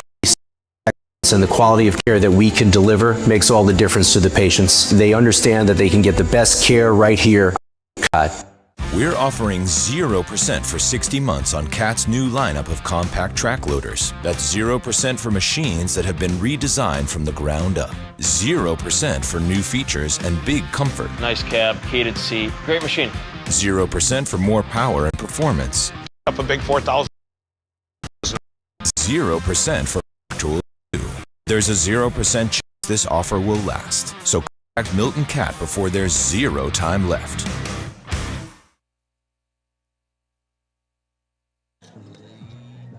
3-0 ball game. Cotuit up on Hyannis. Bo Sampson out there for his 5th inning of work. And Chris and I are joined by the 3rd member of our team, Brooke Kilgore, without a sideline mic, but with a headset on. Welcome, Brooke. Thank you, guys. I know it's really interesting to not be on the on-deck circle for once in a while, but it's great to be up here with you guys.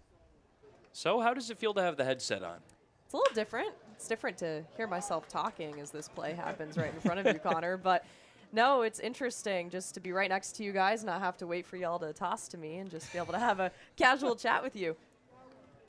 So it's a leadoff single for Sawyer Black. I think the first thing we got to talk about was your adventures with Peyton Manka before the game today. How's it been working with him? He's been absolutely phenomenal. I mean, you know, you look at the bullpen over there, and you're not expecting a lot of personality in some of these guys. You got to crack them open, and Peyton was the first person to do it. We saw him at the face painting table earlier when we saw Lacey, you know, getting a tattoo from actually Bo Sampson himself on the mound right here.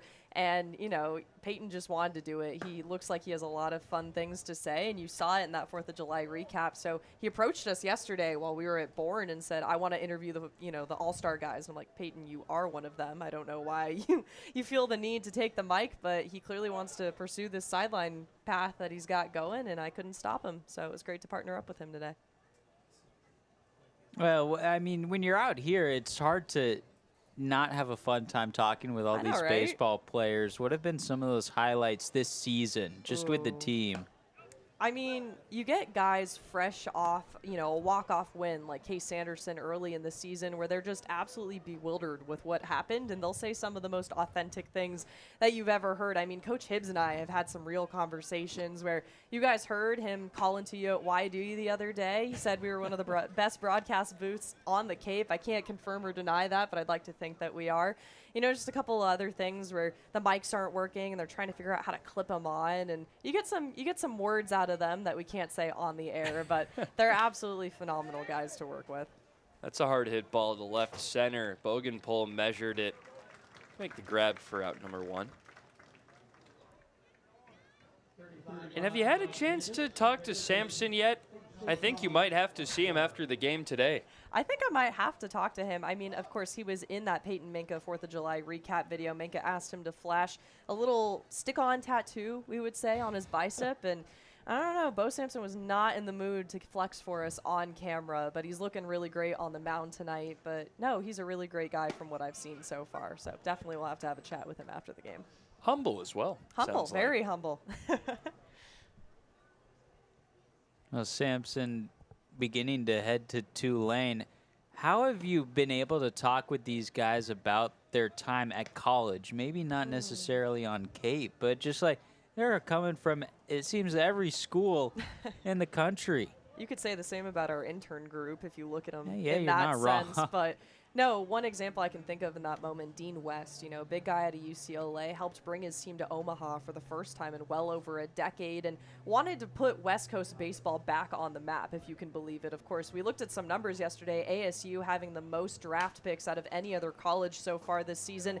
So it's really easy to get these guys to talk about their teams when they have so many accomplishments behind them. I mean, yesterday, talked to Max Haug a little bit. He's one of 2 players from George Washington to be on the Cape this summer. So you just ask them those little personal questions. What does it mean to represent the team that you go to college, you know, that you perform for 4 years of your life? As we see that play happen out there, and you get them to talk about it. I mean, Jaron had so many good things to say about Cal before he headed over to Georgia Tech, and now he's got so many things to say about the Yellow Jackets out there. So it's really just asking them to connect with some of those memories. Some of the guys actually out here on the Cape share the same collegiate name as they do, so you really just got to tap into some of those personal anecdotes.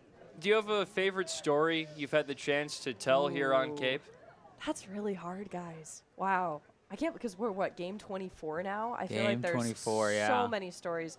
I mean, Dylan Scudder. Anytime Scudder's on the mound, you guys know I run right over to tell his story, but just to be a 3rd-generation Ket out here wearing the same pinstripes that your grandfather and great-grandfathers wore, and just the history, too. I mean, his grandfather, Jeff, being a part of the 1964 championship team is just absolutely incredible. And then Scudder coming out here and having one of the best seasons that a bullpen catcher can really have, especially as a reliever. I think we said the scud cycle, you know, putting him through the scud cycle yesterday or something funny like that. But he's just such a great guy to talk to. Of course, we have 2 Dylans, one on our intern staff and one on the mound as well. So anytime you're trying to get one of their attentions, both of them actually turn their heads. So they're actually great people to work with, Dylan Scudder especially. Yeah, Dylan, the big ticket Scudder. I heard about this conversation yesterday. We called that out.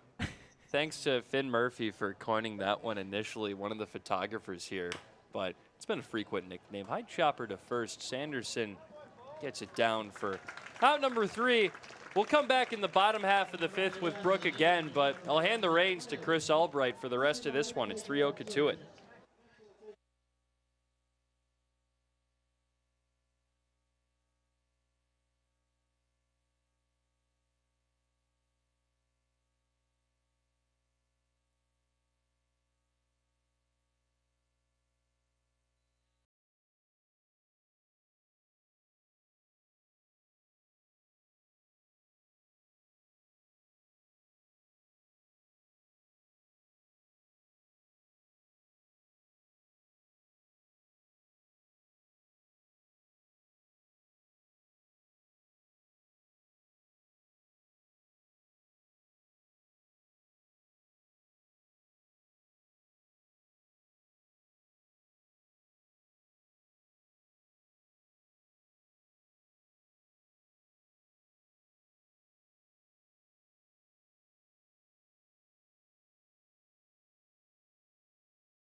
Mocked maybe 5 to 10 in this draft.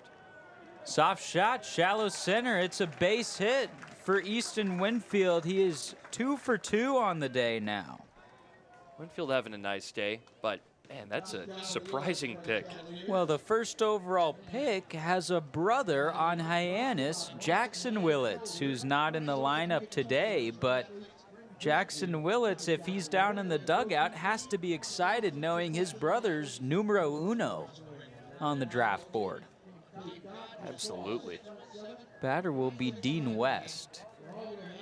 Brooke, have you been keeping tabs on the MLB draft? A little bit. I'd say more, you know, just with the Arizona Diamondbacks struggling a little bit out of the bullpen with all these injuries. I mean, Corbin Burns just going down so early was absolutely devastating for us that it would just be, you know, just be nice to fill up our bullpen a little bit with all those IL guys. Now, I'll tell you what, as a Rockies fan, you're always paying attention for some of the top picks in the draft. Be excited. And not that I want to call the shots, but Jackson Holliday, son of Matt Holliday, a former Colorado Rocky, that would be a fun full circle I think you're thinking moment. of Ethan Holliday there. Oh, yeah, you're right. Jackson's on the Orioles. I was thinking what are we doing? Well, I was thinking of Jackson Willits just then. Runner goes, pitches inside to West, and that throw Man, that's an out.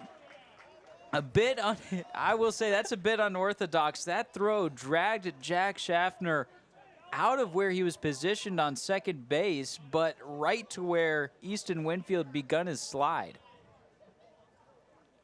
It kind of worked out perfectly because it ran him right into the base runner, as you said. You know, in football, you hear about leading your receiver, where you throw it to where the receiver will be. That's kind of what happened there, a bit unintentionally. Brody Briggs led Schaffner into the base path where Winfield was coming. Looks like Hibbs wants to have a word about it. Well, Hibbs has been vocal the past couple of games at Lowell Park. Well, Brooke, you've had a chance to talk to Hibbs quite often. How's it been chatting it up with him? It's been really great. We have these specific type of microphones where you can clip or use a magnet, and he just figured out how to use the clip-on portion, and it's been a game changer for our post-game interviews, really speeding it up, and he's really happy. But no, he's such a great interview.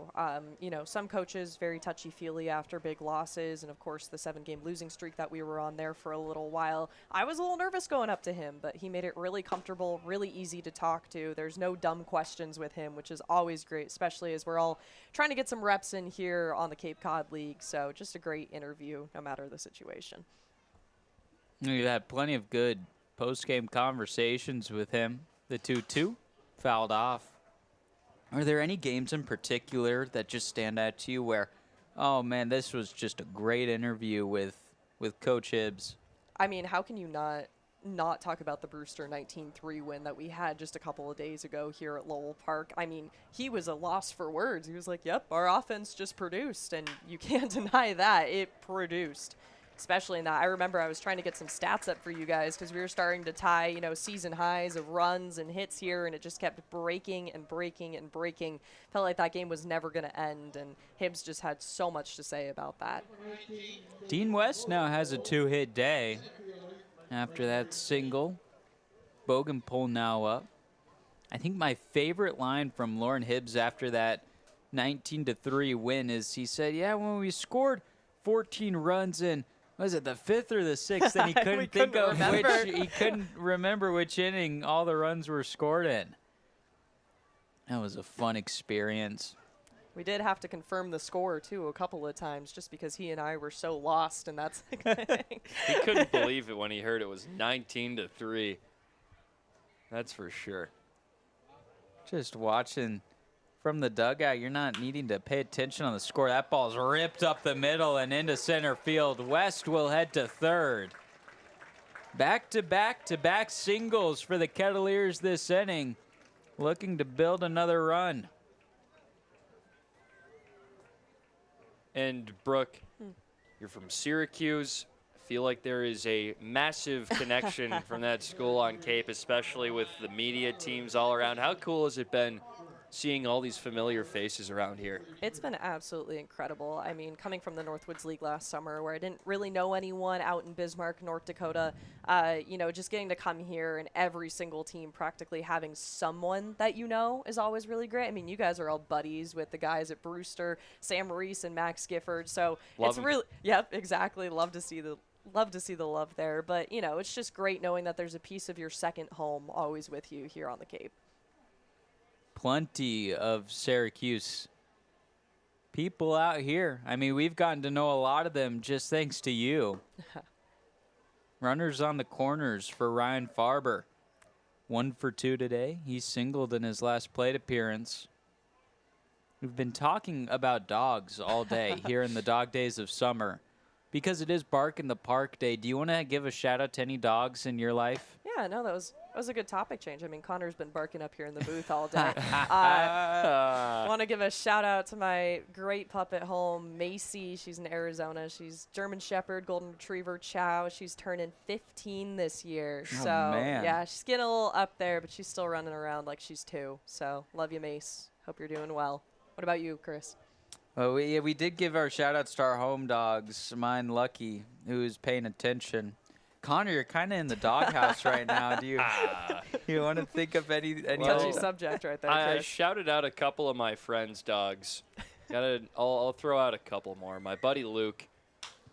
Well, let's get to this play. Fly ball, shallow center field. Coming in Bates, and he'll make the catch. Tagging from third is West, but he won't challenge the arm of Bates, who threw it on a line to Briggs at home. Bogenpole will advance to second. So the Kettleers will have 2 in scoring position with 2 outs.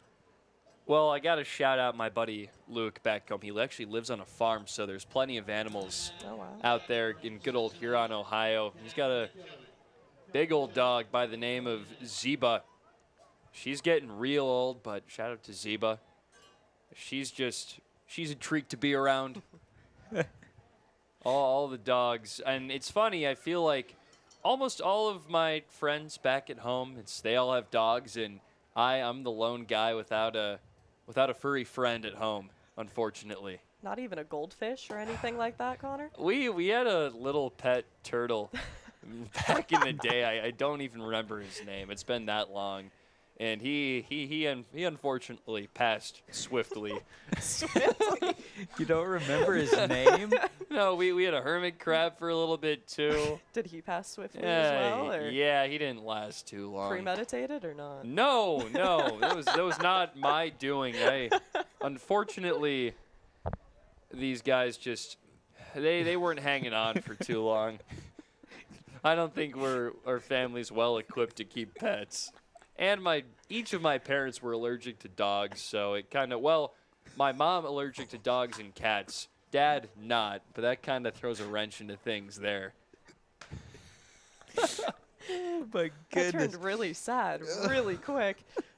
I'm giving the full scoop here, you know. Might need a Jack Natilli home run here to cheer you up, Connor. I think so. I wish I had a dog.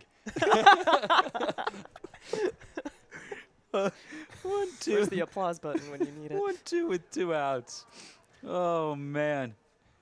Natilli up, 2 on. Swing and a miss. Chandler Dorsey able to slam the kennel door shut on Jack Natilli to end that inning. Thank you so much, Brooke, for joining us up at the booth. We'll talk if you want to hang out with us up here. You're more than welcome to. Sounds good. When we return, top of 6 from Lowell Park. Kettleers up over the Harbor Hawks, 3-0.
keeper position. On the season, Albany's referred to as Big Al by his teammates. He's 6'6", 237. Misses with the high heat. This will be his 8th appearance, his first in the middle innings like we were talking about. He's got 2 saves to his name. In 11 innings of work, he's allowed 10 hits, 5 earned runs, struck out 9, walked only 6. Like the starter, Bo Sampson, I think this is a guy you can confidently call big ticket. Tyler, the big ticket Albanese. I will say, Bo Sampson, 6'6". Bo, the big ticket Sampson. Shout out to the big ticket Scudder. Fly ball, left field. West tracking, out number 1. Not to mention where it all started, Peyton Manka, the big ticket. Probably the original right there. Batter will be Jeff Luigi. Charlie Bates on deck. Middle third of Hyannis' lineup taking a crack at the plate this inning. It's been a middle part of the lineup that Bo Sampson was able to tame with relative ease. These middle 3 guys accounting for 4 of the 6 Bo Sampson strikeouts on the day. Luigi up to bat. He's 0 for 2. He reached via an error in the second and struck out in his last plate appearance in the 4th inning. Down in the count, 0-2. Lots of fans still around, the kind on 2 legs and the kind on 4 legs. Has to be another crowd up above 1,500. Cotuit attendance has been great this month of July at Lowell Park. Plenty of fans still out in the outfield. 0-2. Fouled off. Not quite foul pole to foul pole, but some good groupings of people just enjoying their time in the outfield. See some dogs out there as well. Clouds just now beginning to roll in. Another beautiful 70-degree day. 0-2 again. Popped up high. This one in the infield dirt. Calling for it is Johnson. 2 away.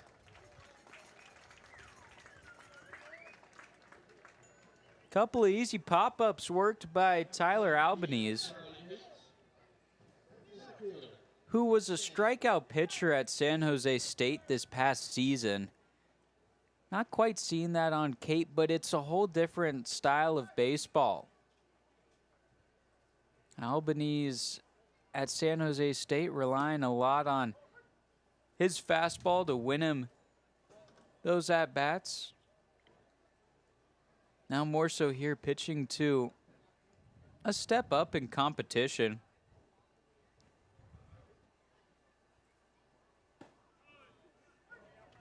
He's up in the count, 0-2 again. This past season, Albanese struck out 56 batters in 39 1/3 innings for the Spartans.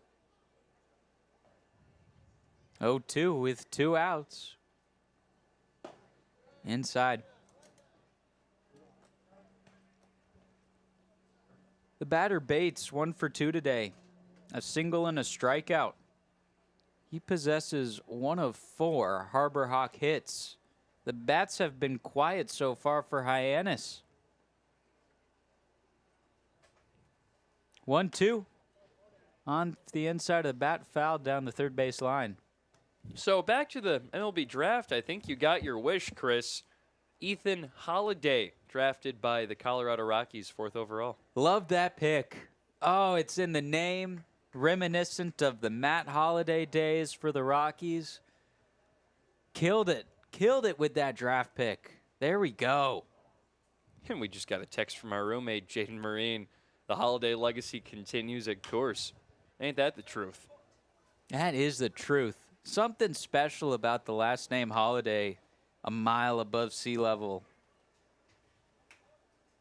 Oh, I'm a happy man now.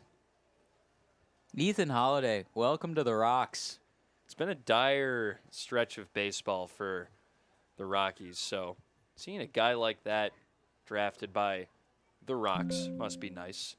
Oh, it's great. Can't wait to see him in the purple pinstripes. 1-2. Lengthy at bat.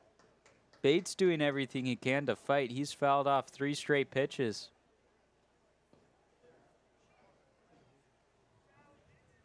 Holiday not going the collegiate route. Was committed to Oklahoma State, but I don't think he'll go there. 1-2. Upstairs.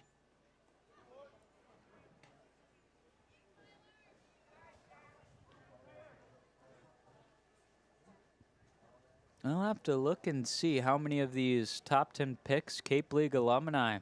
Probably a good bit. 2-2. Fly ball, shallow center field. Bogenpole has to be on his horse, but Stevens will cut him off and call it off. A 1-2-3 inning worked by Tyler Albanese in his first inning of relief. Cotuit still on top of Hyannis, 3-0. When we return, bottom of the 6th, it will be Jack Natilli, Nolan Stevens, and Camden Johnson due up on Cape League TV.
Raining throughout the Cotuit home grandstand up above the third base dugout. Have a hit, a popular phrase coined here at Lowell Park.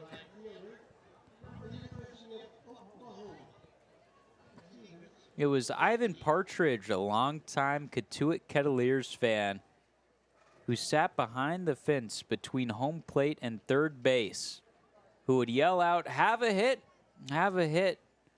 Partridge passing away just a couple of years ago. His memory still living on at Lowell Park. First pitch is grounded towards first base, and taking it himself, retiring Jack Natilli. Well, no, that was Nolan Stevens. Is Ray Velasquez. It'll be Camden Johnson now. Luke Matthews on deck.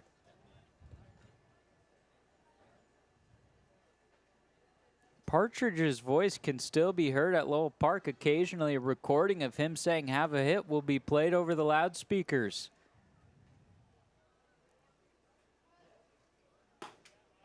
Johnson takes a first pitch strike. And it's nice to hear. Can hear it during big moments, especially to spur on the Kets on the field. I remember we heard that shortly. Ground ball first base. And the toss, an acrobatic catch by Chandler Dorsey. Retires Camden Johnson. Well, before the Case Sanderson walk-off in the second game of this season, "Have a Hit" was playing over the speakers. Fans were chanting it as well. It was pretty cool to see. A memory living on forever. Dorsey, who came in relief of Eddie Copper, has been solid so far. With 2 away, his first pitch is a ball to Luke Matthews, who is 1 for 2 today, but does have a pair of RBIs. Up to 8 on the season. And Matthews quietly putting together a great campaign for the Kets. It hasn't been as long as some of these other Kettleers, but he's hitting 300. And he's creeping up above 30-plus plate appearances. He's getting there. Count is 3-0 on him. Front door slide piece in for strike one.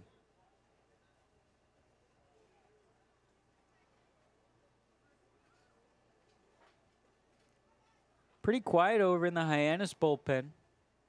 Dorsey's got command of the game right now. The 3-1 pitch. Count will run full.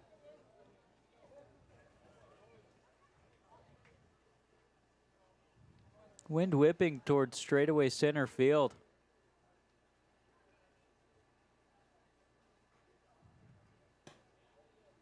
Matthews works a walk. Just the second of the day issued to the Kettleers.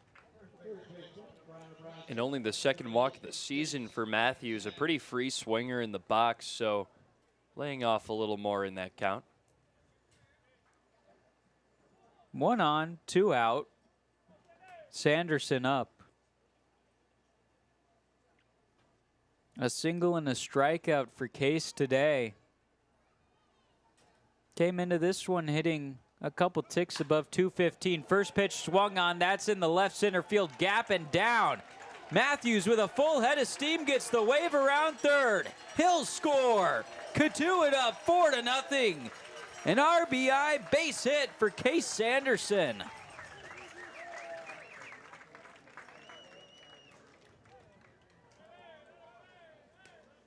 Sanderson put a great charge into that baseball. Just split Bates and Black.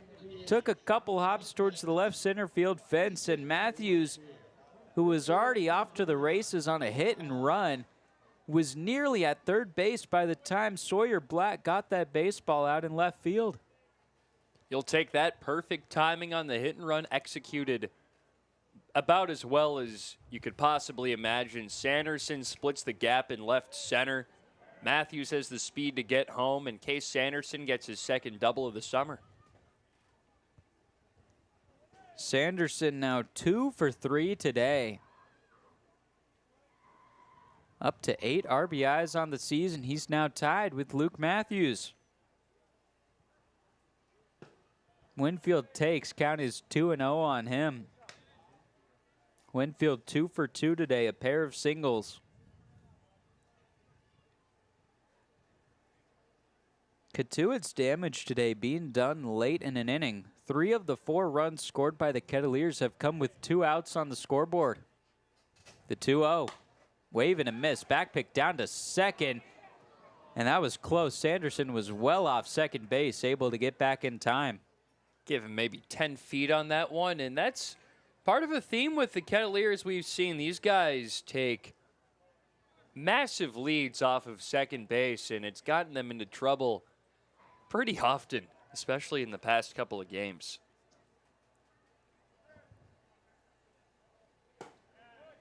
It was just yesterday against Bourne where Cotuit was picked off 3 separate times. Dean West was picked off twice. Luke Matthews picked off the 3rd time. 2 of those were when Cotuit had a runner at second base. Count now full on Winfield as he fought off a pitch low and away.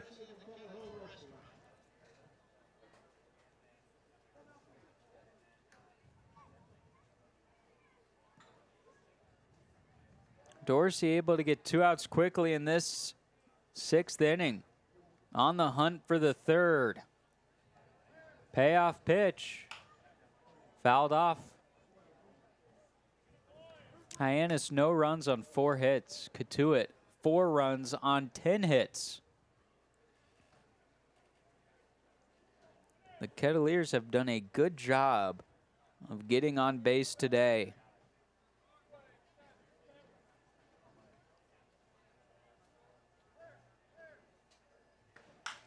3-2 lined into left field and down. That will be another base hit. Coming in to score is Sanderson. Back-to-back RBI doubles for the Kettleers. And how about the production of Easton Winfield? Couple of starts ago, he goes 3 for 3, drives in a couple of runs. He's 3 for 3 once again with 2 RBIs. Easton Winfield all over it in the 9-hole. An arm warming now in Hyannis' right field bullpen. Cotuit striking again with 2 outs. The batter now Dean West, who has a multi-hit game. He's bumped his average up to .341.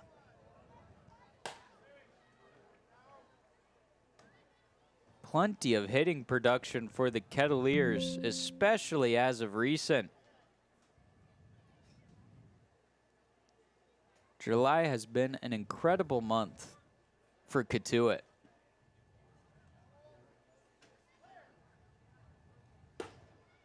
West takes a strike, count now even at 1-1.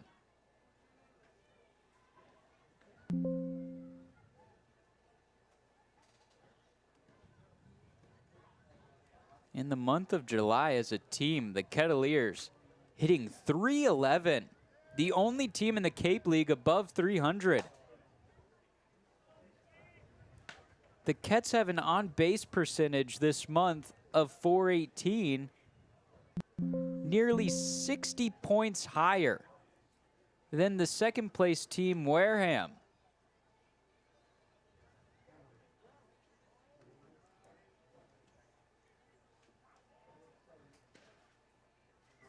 "12 home runs from the Kettleers this month as well. Have plated, coming into this game, 77 runs in the month of July. Not bad. We're not even 2 weeks in to July, and the Kets aren't playing every day. They've just been all over it. The offense has been humming. And whenever the offense has dwindled a little bit, we've seen great pitching performances in its wake. 2-2 is inside. This is game number 11. The stats I've been reading off for the month of July aren't counting this game, so I'll assume the numbers might continue to climb.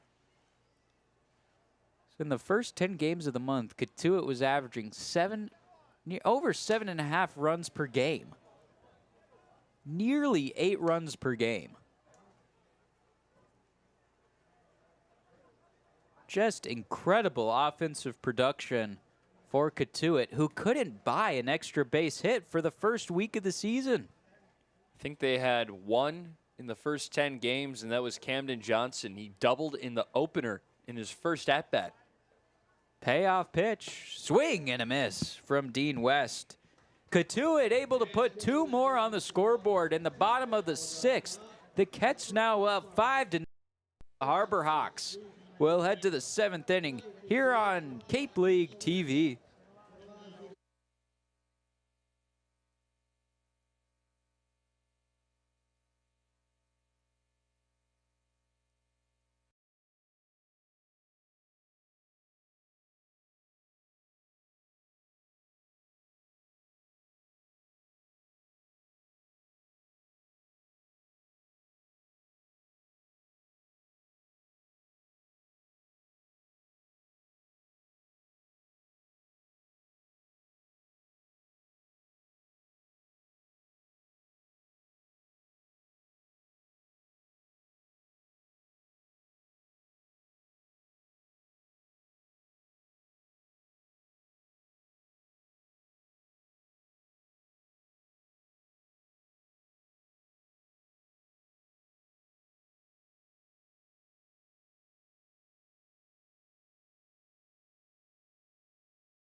Top of 7. Albany's still out on the mound. Tyler, the big ticket Albanese. He'll be facing the bottom third of the lineup card for the Harbor Hawks. 7, 8, and 9. Brody Briggs, Ray Velasquez, and Sawyer Black.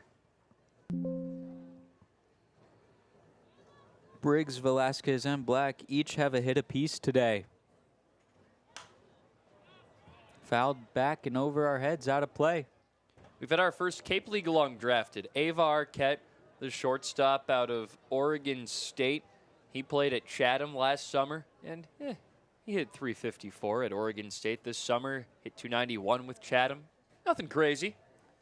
Arquette, a really good baseball player, so fundamentally sound at shortstop. Got to see him play in person this past season up in Corvallis, and he is a great multi-tool player. His bat is special as well. Double-digit home runs by a good bit, right? I think so. 19 bombs this year from the shortstop position. Don't get that a lot. Trying to think of some good power-hitting shortstops. Corey Seager. Yeah, Corey Seager's one of them. Grounder towards Farber at second. 1 away.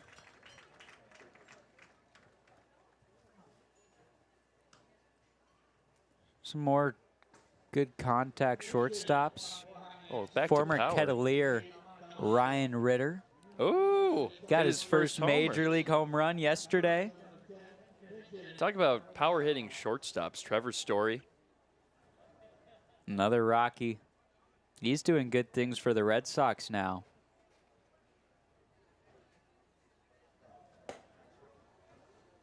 Albanese buzzes the tower on Ray Velasquez, who is 1 for 2 today. A single and a fly out to center field his last time up.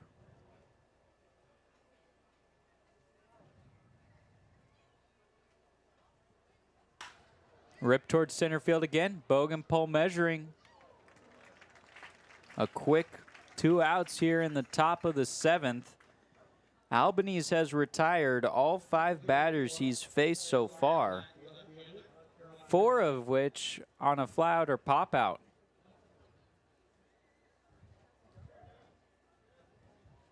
All he's needed to do is pitch to soft contact and let the defense do the rest of the work.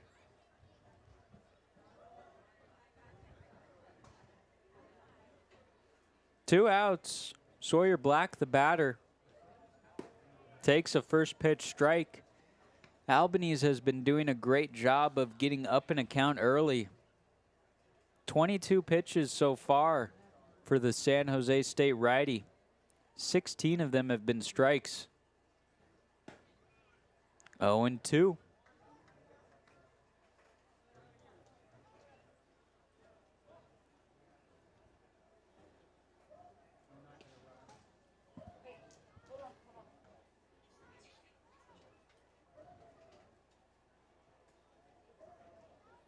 Here's the 0-2 pitch.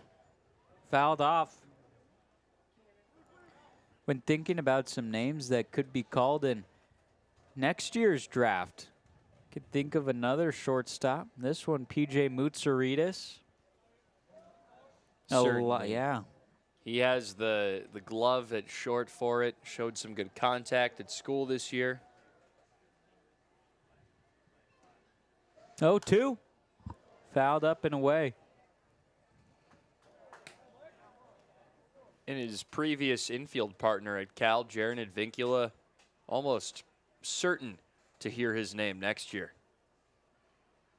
Advincula can play anywhere in the middle infield.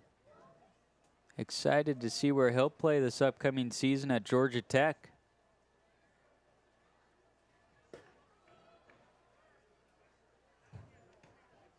A couple of former Kettleers on the draft boards higher up. Like we've mentioned, Max Bellew, Devin Taylor, Brandon Compton, Anthony Ianson, some of those notable names. Charles Davalon. Count now even at 2-2. We'll see a lot of those guys either late round 1, early round 2. mean, but not to get too excited about next year, but Ketts will have so many names in the 2026 draft. And that's because this year they got a lot of guys who just aren't draft eligible this year, and did a good job to kind of load up with that. And you said it, we're going to see a lot of these names next year. Heck, maybe even the man of the bump right now, Tyler Albanese. He has the stuff for it. 2-2. Fly ball right field coming into play. It is Stevens. He measures and makes the catch. Back-to-back 1, 2, 3 innings worked by Big Al. Out of the bullpen, Ketts hold on to a 5-run lead. Stretch time here at Lowell Park. And we'll take a quick video hit from the third member of our team. Psych, we will take a break here.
Very talented young lady singing the national anthem in 7th inning stretch. Did we get a grade?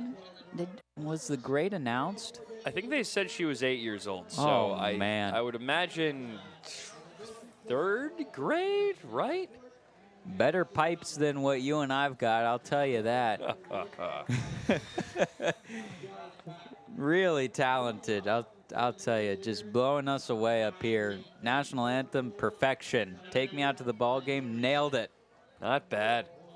New pitcher on the mound for Hyannis, Jared Jenkins, another righty up on the bump. He stares down Bogenpole, who takes a cut on and misses the first pitch. Jenkins, 6'2", 214, just wrapped up his year at Dallas Baptist University. This is his first appearance of the summer for Hyannis, and he's worked an 0-2 count. Jenkins at school this year, a 488 earned run average in 51 1/3 innings.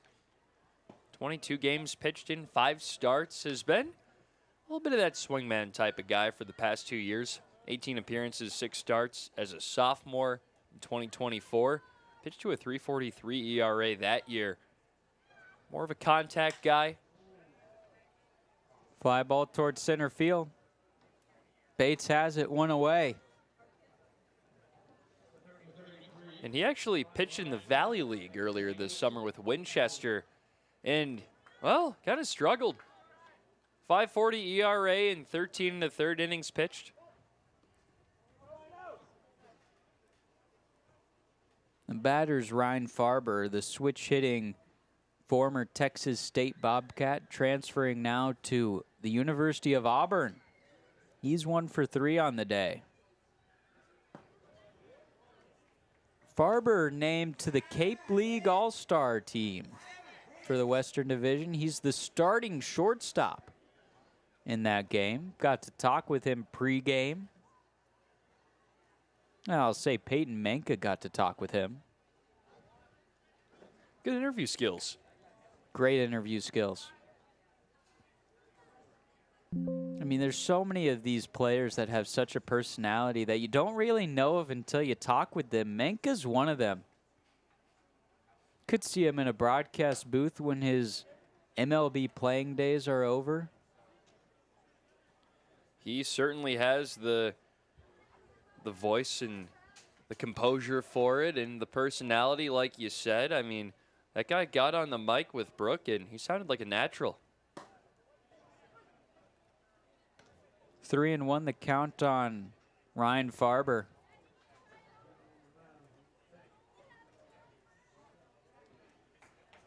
Now you think about some former Kettleers players turned color commentators. Ron Darling of the New York Mets broadcast booth, a former Kettleer. Ryan Farber works a walk. Darling. Third issued. A great big leaguer, too, and got himself plenty of stories in all his time to play to talk about on the air, and I think the Mets booth might be universally the most well-liked one in the MLB. Gary, Keith, and Ron. Always a hoot to listen to them. Farber's dancing well off first base with a secondary lead. Don't want to get picked off again. Kets have been a victim of the back pick often in the recent couple of games. The batter's Jack Natili. Count is 1-1 on him. Natili is hitless today. He's 0 for 3 with a pair of strikeouts.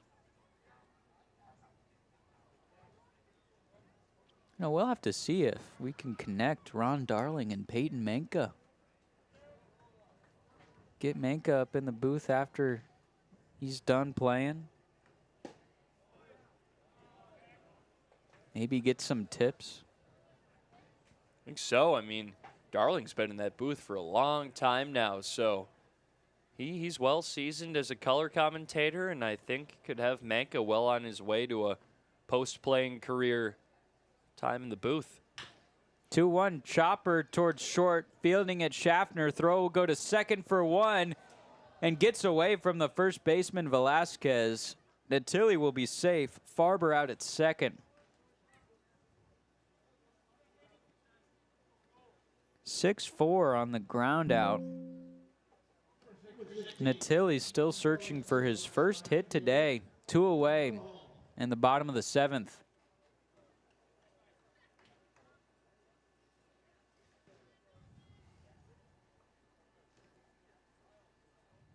Fans still sticking around just about 7 o'clock local time, nearly 2 hours past first pitch.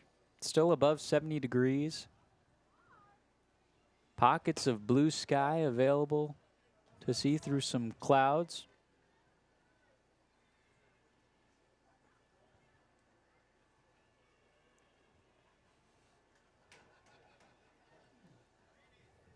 Nice quiet afternoon at Lowell Park. 0-1. Nolan Stevens takes. He's down in the count 0-2. Stevens is 1 for 3 today. Doubled and came around to score in the 4th.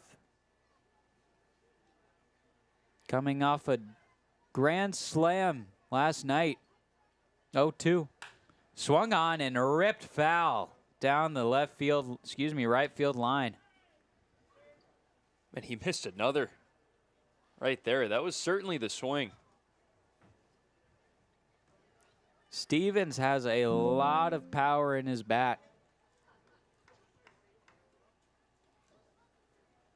Had a home run earlier in the season that was absolutely blasted to right field. 0-2. He takes that ball, gets behind the catcher Briggs, but Natili will stay put at first.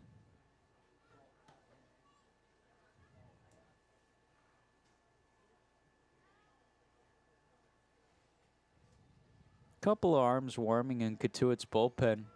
Looks like there's a relief pitcher out there working on his golf swing as well. Have to check that one out.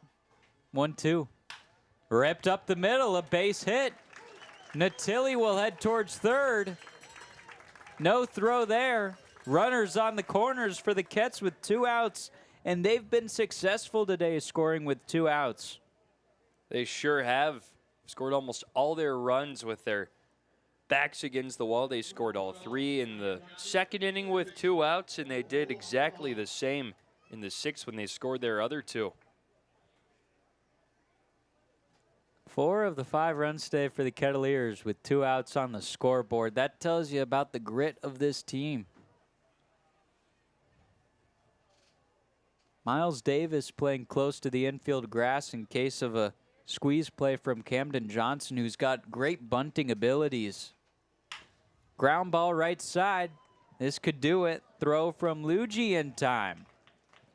Kets strand a pair of runners, but the lead is still 5 for the Kettleers. Up over Hyannis, and before we take a break, we'll kick it down field side for the 3rd member of our team, Brooke Kilgore. Hey guys, thanks for throwing it to the On Deck Circle. Sad I can't be up there with you in the broadcast booth, but here we are celebrating another annual Bark in the Park, sponsored by Heart and Paws Comfort Dogs. Of course, this is a celebration that needs no explanation. Dogs running around Lowell Park, feasting on pup cubs, wearing homemade bandanas made by some of our intern crew here. But it's an incredible day. We've had time to talk to some of these dogs and some of these owners, and it's been absolutely amazing. But we got to talk to one of our sponsors, Heart and Paws Comfort Dogs, and they told us a little bit more. Since 2021, this has been an annual event to bring awareness to dogs that, you know, maybe might not pass the service dog test, but are able to come and comfort senior citizens, kindergartners, schools of all different types, and come out here and make a difference. So you can look up some of their websites. Make sure to check it out and see some of the cute comfort dogs and also the dogs here at Lowell Park. Back up to you guys. Thank you, Brooke. Got to hear all about our furry canine companions here today. We'll take a quick break. Top of the 8th when we return here on Cape League TV.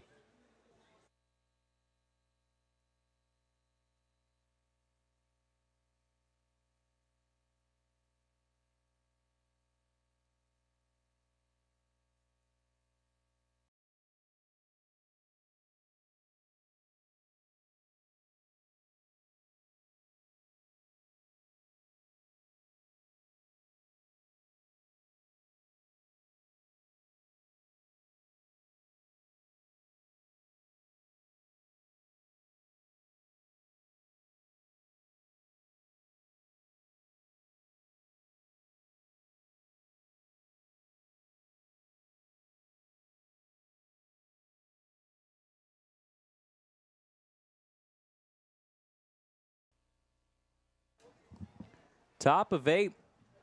Albany's working quickly. First pitch swung on and fouled off by Jake Schaffner, the leadoff man.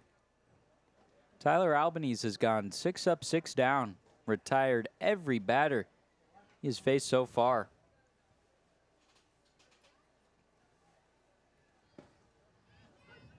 And he's up in the count 0-2. He's done that also tonight. Get up in the count early. Matching his relief counterpart, Bo Sampson, a couple of guys coming in earlier than they expected, doing well.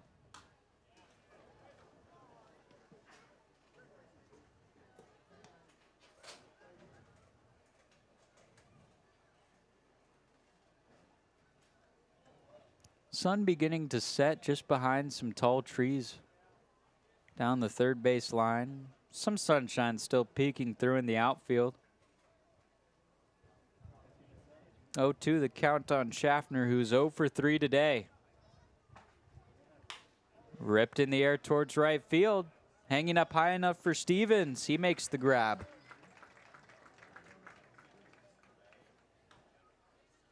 Seven up, 7 down to start this game for Tyler Albanese, who has been making light work of the Harbor Hawks so far. I think he's 7 up, 7 down to this point, and this is probably the best we've seen him look, regardless of role.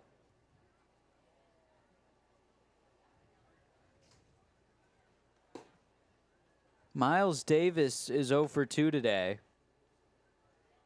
He's reached base twice, however. He was walked in his first plate appearance, and he grounded into a fielder's choice, his third time up to bat.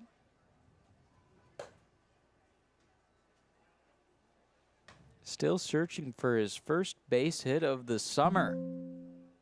A recent addition to this Harbor Hawks lineup.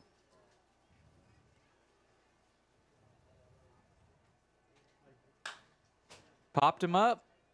Shallow right center field. Nolan Stevens calls off everyone and makes the catch. Nolan Stevens been barking a lot out in right field, calling off everyone. He's been very active out there all day, and he covers a lot of ground for his position. Makes good reads, gets good jumps on the baseball. He has a good reason to call guys off out there. Albanese has not been needing a lot of pitches to get through his innings. He needed 15 in his first frame, 12 in his second, and now he's currently sitting at 36 pitches.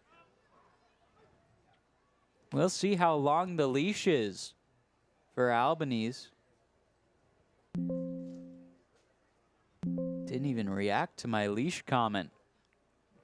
See, that's just I feel like a pretty typical baseball term. That one slipped right by me.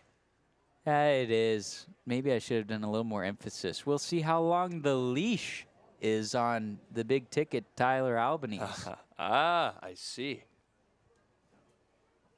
1-1. Slow roller right side. Farber charges. Glove toss to first in time. Ryan Farber with a tumbling glove toss retires Ryan McKay. Another 1-2-3 inning on that highlight play from Farber. We'll head to the bottom of the 8th. Ket's up 5-0 over Hyannis on Cape League TV.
It will be 7, 8, and 9 due up for the Kettleers this inning. Luke Matthews, Case Sanderson, and Easton Winfield, all of whom have been swinging a great bat today. Luke Matthews, he's 1 for 2, but has reached base twice, has came around to score twice.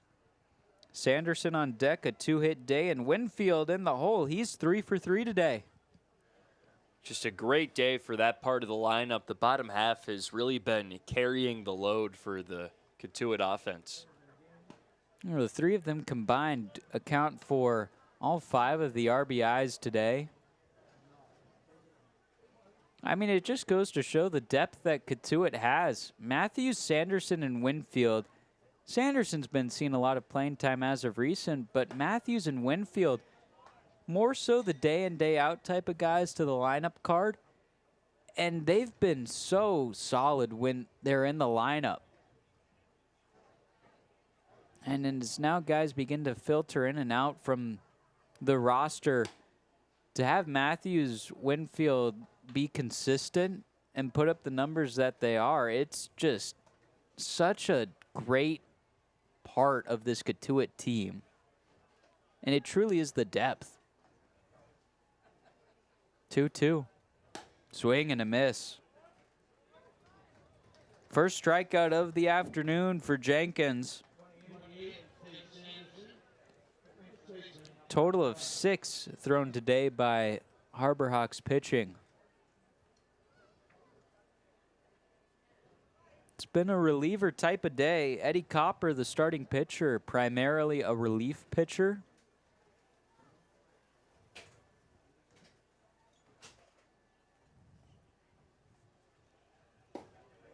Copper was able to work 4 innings, did allow 3 runs, struck out 3, walked 1.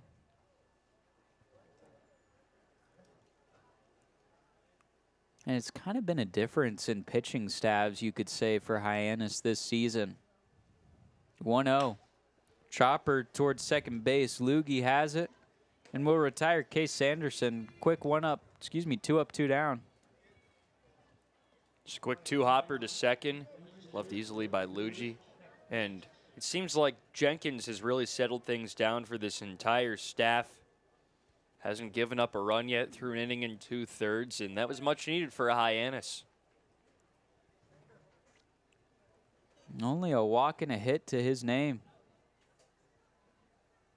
Winfield up. He's 3 for 3 today. Fouled off and away. Talking how it's kind of 2 different pitching staffs. Starting pitching this season for Hyannis has been spectacular.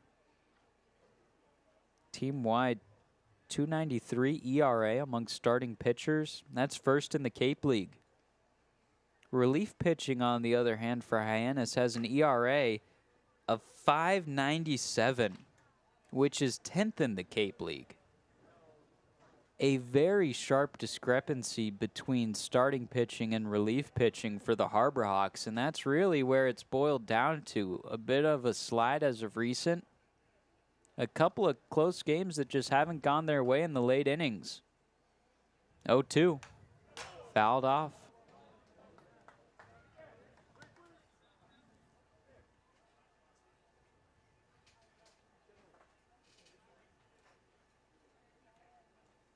Explains why when you meet in the middle, the Harbor Hawks have a team-wide 4.36 ERA. That's 5th in the Cape. 0-2 again. Just missed.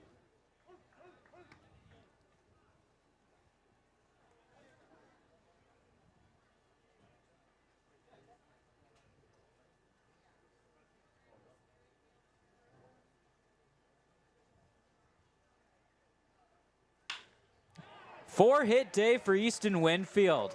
That one down the right field line, and Winfield tumbles around first base. Oh, I hope he's okay. Went face first into the dirt after a big turn around the base. Man, looks like he's up and good, but taking a quick walk probably knocked the wind out of him. That baseball went down the line a couple of hops, and Winfield saw some free real estate to take a big turn. Just planted his foot too heavy on the bag. Didn't quite catch a good enough grip of it and went down tumbling. He's okay. He waves off the training staff. And like we mentioned, Winfield 4 for 4 today. Call him Windies. Love good 4 for 4. I think he's got to treat himself to one after this. I think we might have to treat ourselves to a 4 for 4 in honor of him. Andrew Wiggins pinch hitting for Dean West. He takes a first pitch strike. Wiggins on the season hitting .240. A pair of doubles, has a grand slam home run. He's been walked 15 times, a team high.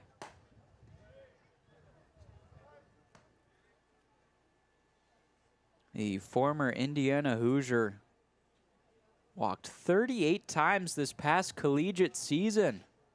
Has a great eye at the plate. And now he's up in the count 2-1.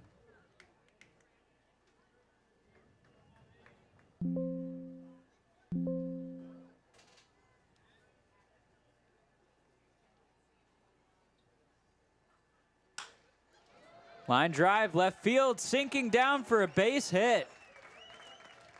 Back-to-back 2-out singles for the Kettleers. They've been doing great today with their 2-out approach at the plate.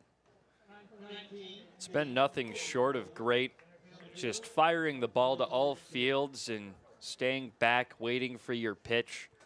That's been when they've been at their best.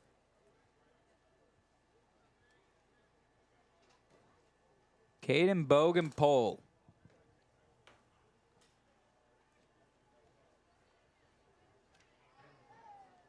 Rips the first pitch up the middle for a base hit.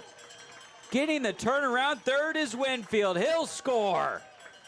An RBI single from Caden Bogenpole puts Cotuit up 6-0 over Hyannis. And how about Bogenpole heating up a little bit? 2 for his last 3. Just not trying to do too much, not searching for that home run. And even though a guy like him has the ability to smack a ton over the fence, he's just doing what he can, pushing it through the gap in the infield and just getting good pieces of hitting. Farber's up. He is 1 for 3 today. Takes ball 1. 5 of Cotuit's 6 runs have been with 2 outs. Doing better when the pressure's on.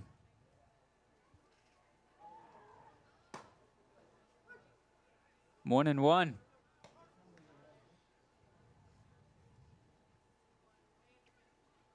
Wiggins at third, Bogenpole at first. 2 outs. Bottom of the 8th. On the ground, right side and through. Wiggins scores. Farber with an RBI single. Ket's up 7-0 here in the home half of the 8th.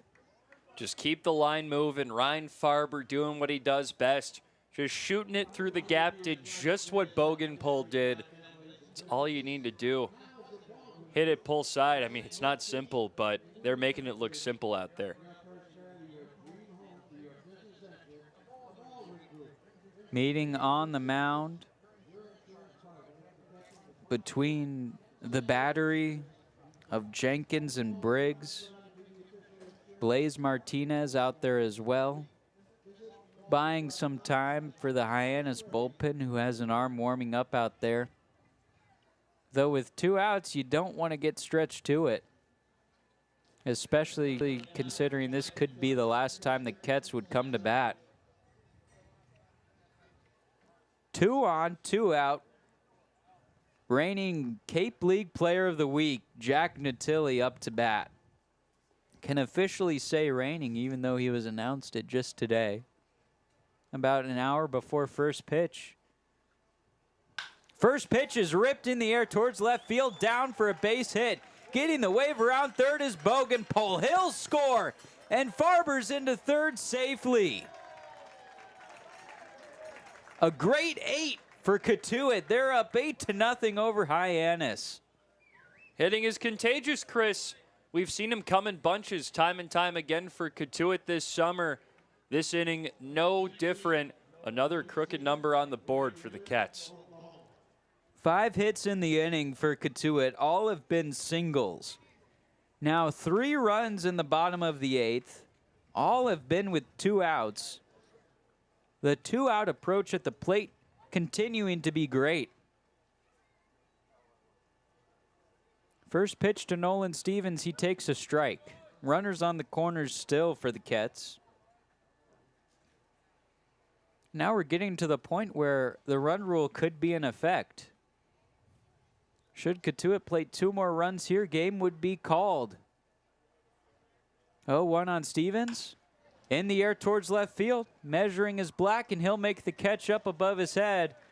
We'll head to the 9th inning here at Lowell Park. Kets up 8-0 over Hyannis in the 3rd installment of this season's Patriot Cup Series on Cape League TV.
Ninth inning, Cotuit 3 outs away from walking away with win number 10 on the season. This one a big one over Western Division foe and Barnstable rival Hyannis. The Patriot Cup Series being played between these two teams that call the greater Barnstable area home. Hyannis and Cotuit. It will be Devin Mitchell, Jeff Luigi, and Charlie Bates due up for the Harbor Hawks this inning, barring any pinch hitters. Tyler Albanese continuing his torrid night out on the mound, where he's retired 9 straight. He's been incredible. Hasn't let one get on quite yet. This is the best we've seen him all summer. Count is 1-1 on Mitchell, who is 0 for 3 today. A pair of strikeouts as well. Albanese has yet to record a punch-out, but he doesn't need to. He's been getting weak contact. Grounded foul.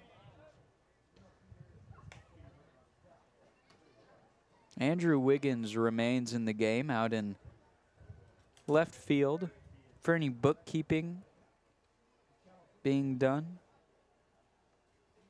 Rest of the Cotuit lineup staying the same.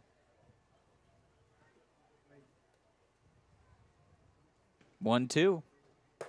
Upstairs. And the thing about Albanese's night so far, he hasn't even had to record a strikeout yet. It's all been soft contact. 2-2 the count with no outs on Mitchell. Swing and a miss. You called it, partner. Yeah, there it is. I mean, it was about time that that diving slider was going to get some righty swinging, and it happened to be Devin Mitchell. 1 out. The batter, Jeff Luigi. Every point important. Hyannis tied for first in the Western Division with 23 points. Sharp grounder foul. Falmouth with 23 points, sitting at 500, 11-11-1. Hyannis is 10-10-3, but those 2 extra ties add up to 2 points, so they sit at 23 points. Wareham and Cotuit tied with 20 points. Bourne sits at 19 points, but the Braves have a game in hand as they had one rained out. So you break down these points, and Cotuit sits less than 2 wins away from Hyannis for this top spot in the West. And Wareham seems like the team that's surging and vying for that crown as well. They're up 9-0 on Falmouth right now.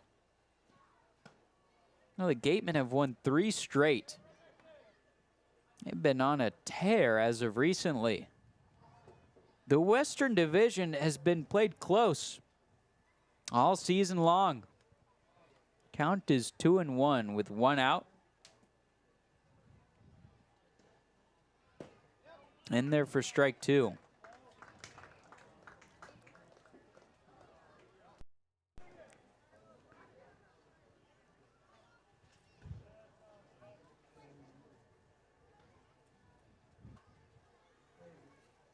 Two.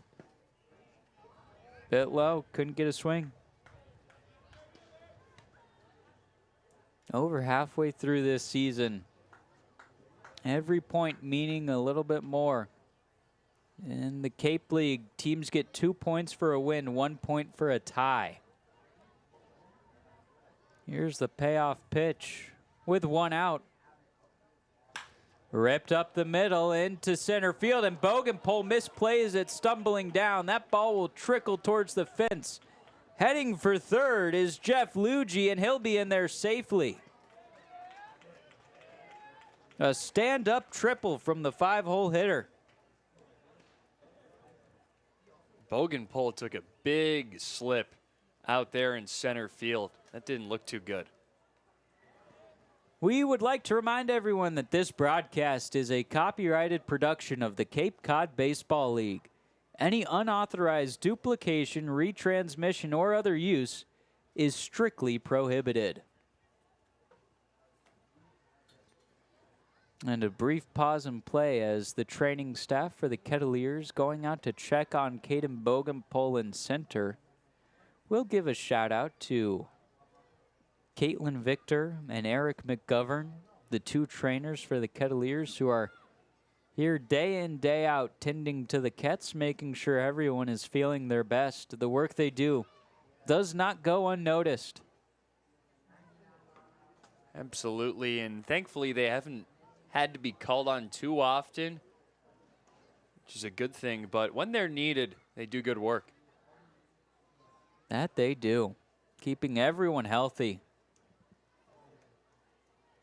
Bogenpole appears to be okay in center field.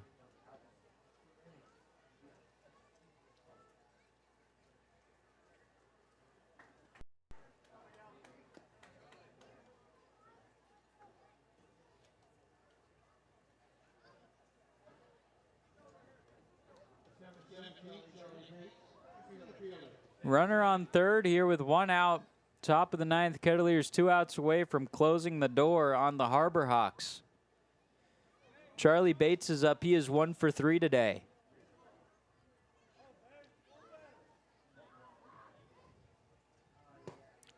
Wave and a miss. Got a draft update for the Cape League. Kyson Witherspoon, another Cape League product, and another Chatham Angler. Him and Arquette were teammates last year. Got drafted by the Red Sox. So a Cape League guy gets to remain close to his summer home. I'm sure some Red Sox fans, at least on Cape or keeping ties on Cape, will remember his name. And it's cool because his brother Malachi pitched with him at Oklahoma and with Chatham last summer. I think he's also going to hear his name called later today or tomorrow. We'll see if he goes to the Red Sox as well. At some point, you would have to think maybe they get tired of being around each other. Yeah, who knows? 2-2.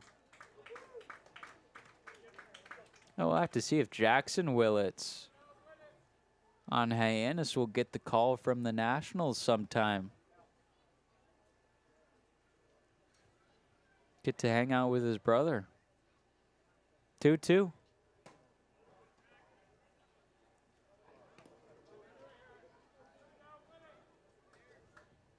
We'll be holding on to hear some Cotuit names called. Those will come a bit later on tonight as the first couple rounds happening. 3-2. Ground ball towards Farber at second. Gloves and throws in time to first. Coming in to score is Jeff Luigi. Hyannis cuts this Cotuit 8-run lead down to 7.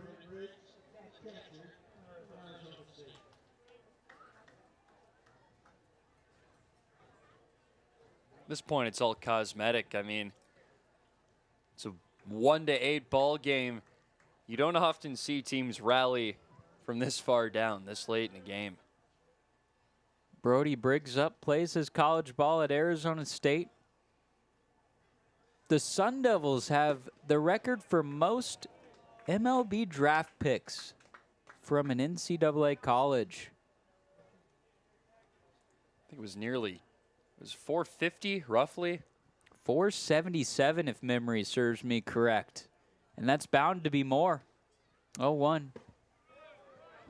And there's strike 2. Tyler Albanese and company 1 strike away from ending things here against Hyannis.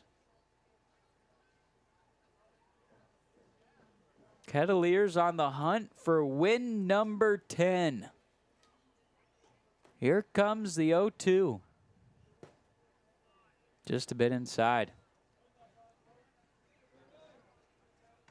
Yeah, Arizona State bound to have at least a couple more this draft. One of them, Brandon Compton, a former Cotuit Kettleer. Ben Jacobs as well. Another former Ket. He was their ace. 1-2. Upstairs.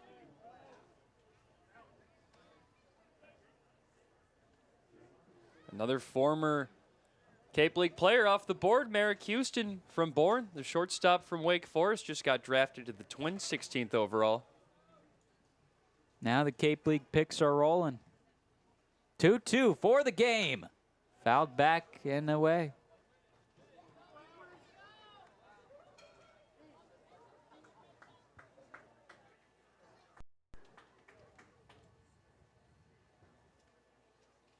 Plenty of fans still around to watch this one. It's been a fun day at the ballpark. Albanese has his sign. The righty ready to deliver. The 2-2 with 2 outs.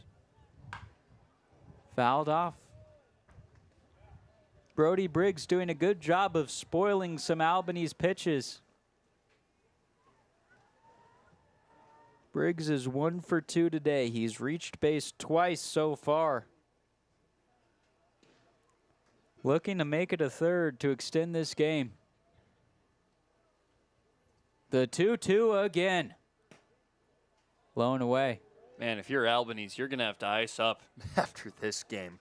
He was 1-2 inning guy mostly at San Jose State, and now he's here in Cotuit, over 60 pitches deep. This next pitch will be pitch 64 for the primarily 9th inning man for the Kets. Here he is in the 9th, a payoff pitch with 2 outs. Called strike 3, that's your ball game. Cotuit beats Hyannis 8-1. Kets now 10-12-2 on the season. They're creeping closer to the top of the Western Division. Another great July game for the Kettleers. They match Hyannis in wins. They are creeping to the top. Now they only sit a point behind of the Harbor Hawks, and they're above Wareham, right behind Falmouth as well. Man, the top of the West is going to be all jumbled up.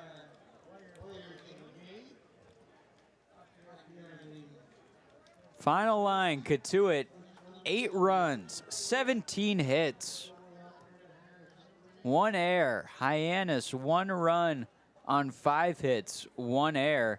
The Kettleers left 9 on base. The Harbor Hawks leaving 6 on base. Winning pitcher when it comes out will be Bo Sampson. He went 5. Losing pitcher will be Eddie Copper. And we'll transition to the Cotuit Kettleers postgame show. Chris Albright joined alongside Connor Shue on a fun day. Bark in the Park, MLB draft day 1. And the Kettleers walking out of here with a 7-run win. Very comfortable, very similar to their game last night at Bourne, a 10-3 victory. They're just rolling over competition. And Cotuit, a team to really be feared now. They have a positive 22 run differential. I think that's good for the best on Cape now. Blowout win after blowout win, and they've done it against a lot of top competition across the league. I think that's really the biggest point of emphasis for how well the Kets have been playing. Albanese gets credit for the save. He went 4 innings, so he earned it. His 3rd of the season. Just an incredible outing out of the bullpen for Tyler Albanese, and Bo Sampson getting the starting nod today. Man, it looked like he'd been doing it all summer long. He lowers his ERA to .90. He's up to 10 innings of work on the season, only allowing 1 run. Got to tip your cap to the job he's done. And he's basically matched the inning total he had at school with Oklahoma. And now he's going out there and shoving as a starter for Cotuit. This has to get fans excited for what's to come with him later on in the summer. Well, plenty of good to look at for this game. A lot of crooked numbers on the scoreboard, like you mentioned, Connor. A lot of guys with some multi-hit performances, boosting their batting average up. Couple in particular, Easton Winfield had a 4-for-4 day. And then you look at the rest of the lineup card, a total of 5 other Kettleers with multi-hit performances. Case Sanderson, Nolan Stevens, Ryan Farber, Caden Bogenpole, and Dean West. All of those guys producing heavily for Cotuit in a game where they had their second most hits in a game this season. I mean, you're not really going to top the performance you had against Brewster last week, but 17 hits, not too shabby. It was just death by a million cuts on their end. 3 extra base hits, 14 singles by the Kettleers. They all seem to come in bunches, and that's when they play their best, when everyone's just passing the bat down the line, everyone is getting hits, when it's not just one guy doing all the work. This entire order just did it all. 8 out of 9 players got hits, and actually 9 out of 10 when you include the pinch hitter, Andrew Wiggins. So quite literally everybody was eating. The only guy who didn't get a hit, Camden Johnson, was able to reach base via walk and come around to score. So he had himself a day in the stat sheet as well. Cotuit continues their streak of just scoring runs in July. They came into this game averaging just under 8 runs per game so far in the month, and they score 8 today, so that will help out. Came into the game hitting .311 as a team in the month of July. They hit just shy of 500 today, so they'll boost that number up. Just continuing to produce this month, and it's been a bunch of guys that are really finding their stride. A couple of new faces as well. This is the best we've seen Cotuit play all season long. It really has, and you talk about those new faces. Caden Bogenpole came in. He went 2 for 5. Dean West, who has been solid his entire time on Cape, another 2-hit day. He's kept that batting average around .330 the whole time. He's hitting .333 right now. Nolan Stevens, not a new Ket, but he is turning a corner. A 2-hit day for him. Batting average up to about .240, OPS over 700. And he's really a guy I think we've been looking to turn that corner all season. Starting to swing a hot bat. The extra base power is starting to show itself. He hit his first double, so it was good to see him get some strong swings in. And it's easy to talk about this Cotuit offense because it's been so great. How about the pitching? Only needing 2 arms today. Albanese and Sampson able to really work some solid innings today, both of them going 4+. I mean, it's just continuing some great Cotuit days. You needed 3 pitchers yesterday against Bourne, only 2 today. And all of these are some reliever guys that have really stepped up to the challenge. And they sure have. Tyler Albanese, the most he had gone into a game was 2 innings earlier this summer, but he came out and he gritted through 4 innings of 1-run ball, and that only run came when he was probably running on fumes in that final frame in the top of the 9th. But man, he really gutted through that outing and just did a great job to bring it home for Bo Sampson, who came out and had a spectacular start. 6 base runners, 6 strikeouts, no runs for the big left-hander. We'll take a quick look around the Cape League. This is your Cape League scoreboard update. In the top of the 9th, Chatham leads YD 7-2 in that Eastern Division matchup. Bourne and Harwich are knotted up at 1 apiece. That game in the bottom of the 7th. Brewster and Orleans also tied 1-1. That game in the top of the 6th. And Wareham beating up on Falmouth. The Gatemen up 9-1 over the Commodores. Wareham looking like the team to beat now. In the Western Division, they're on their way to 4 straight wins. Cotuit and Wareham, 2 teams that were towards the bottom of the divisional standings but have just been reeling off some victories in the past couple of weeks and are really finding their form. They've been nothing short of incredible. Wareham looking for 4 straight. Cotuit looking for a couple straight wins. And I think this is going to be win number 7 of July. They've been the hottest team in the month, and we saw that exact type of offense come out today again. 8 runs scored on Hyannis, one of the better strikeout pitching staffs in this league. Over 10 Ks per 9, and as a group, they only struck out 6 Kettleers, so I think that's another thing you can really hang your hat on if you're the Kettleers order. If you're Lauren Hibbs, your guys are taking much more patient approaches at the plate, and I think that's been one of the big catalysts for this run they've had with Wareham kind of coming to the top of the West. It's been a lot of patient baseball, and it's been great baseball being played by the Kettleers. Looking ahead, off day tomorrow, the Kets will get a breather, and then 4 straight in 4 games leading up to the All-Star game this coming Saturday. Kettleers will be on the road at Chatham on Tuesday. What can we look forward to in that matchup, Connor? I think more good offense. The Kettleers' bats have been looking solid, and we don't know who's on the bump, but the Kets have been doing it against the lefty starters, and they did it against a righty today, but heck, whoever they throw out there, I think Cotuit, with how hot their offense has been, we'll see some good ball. And not to mention on the Kettleers side, I think we'll have Peyton Manka on the hill that day, the lefty. So he's been spinning an incredible season for the Kettleers. ERA well below 2. I think we look for more good from him. Manka named to the All-Star team. One of the pitchers, the only pitcher selected from Cotuit. 169 for the ERA over 16 innings. He'll be joining Ryan Farber, Jaron Avincula, and Jack Natilli for that All-Star game. You can find that Saturday, that game being played at YD. As for the game at Chatham, that will be at 7 o'clock local time on Tuesday. You can listen to Connor Shue, Brooke Kilgore, and I on the Kettleers Digital Network. Kets beat Hyannis 8-1 today. Any final thoughts, Connor, for this Cotuit Kettleers postgame show? Kets are hot. Man of many words, Connor Shue, wrapping up Bark in the Park. Any final dog puns? All I have to say is, woof. Oh, for Connor Shue, Brooke Kilgore, our producer and director, Sorka Lewis and Riley Lewis, I'm Chris Albright, saying good night from Lowell Park, where the Kettleers jumped to 10-12-2 on the season after this win versus Hyannis. Good night.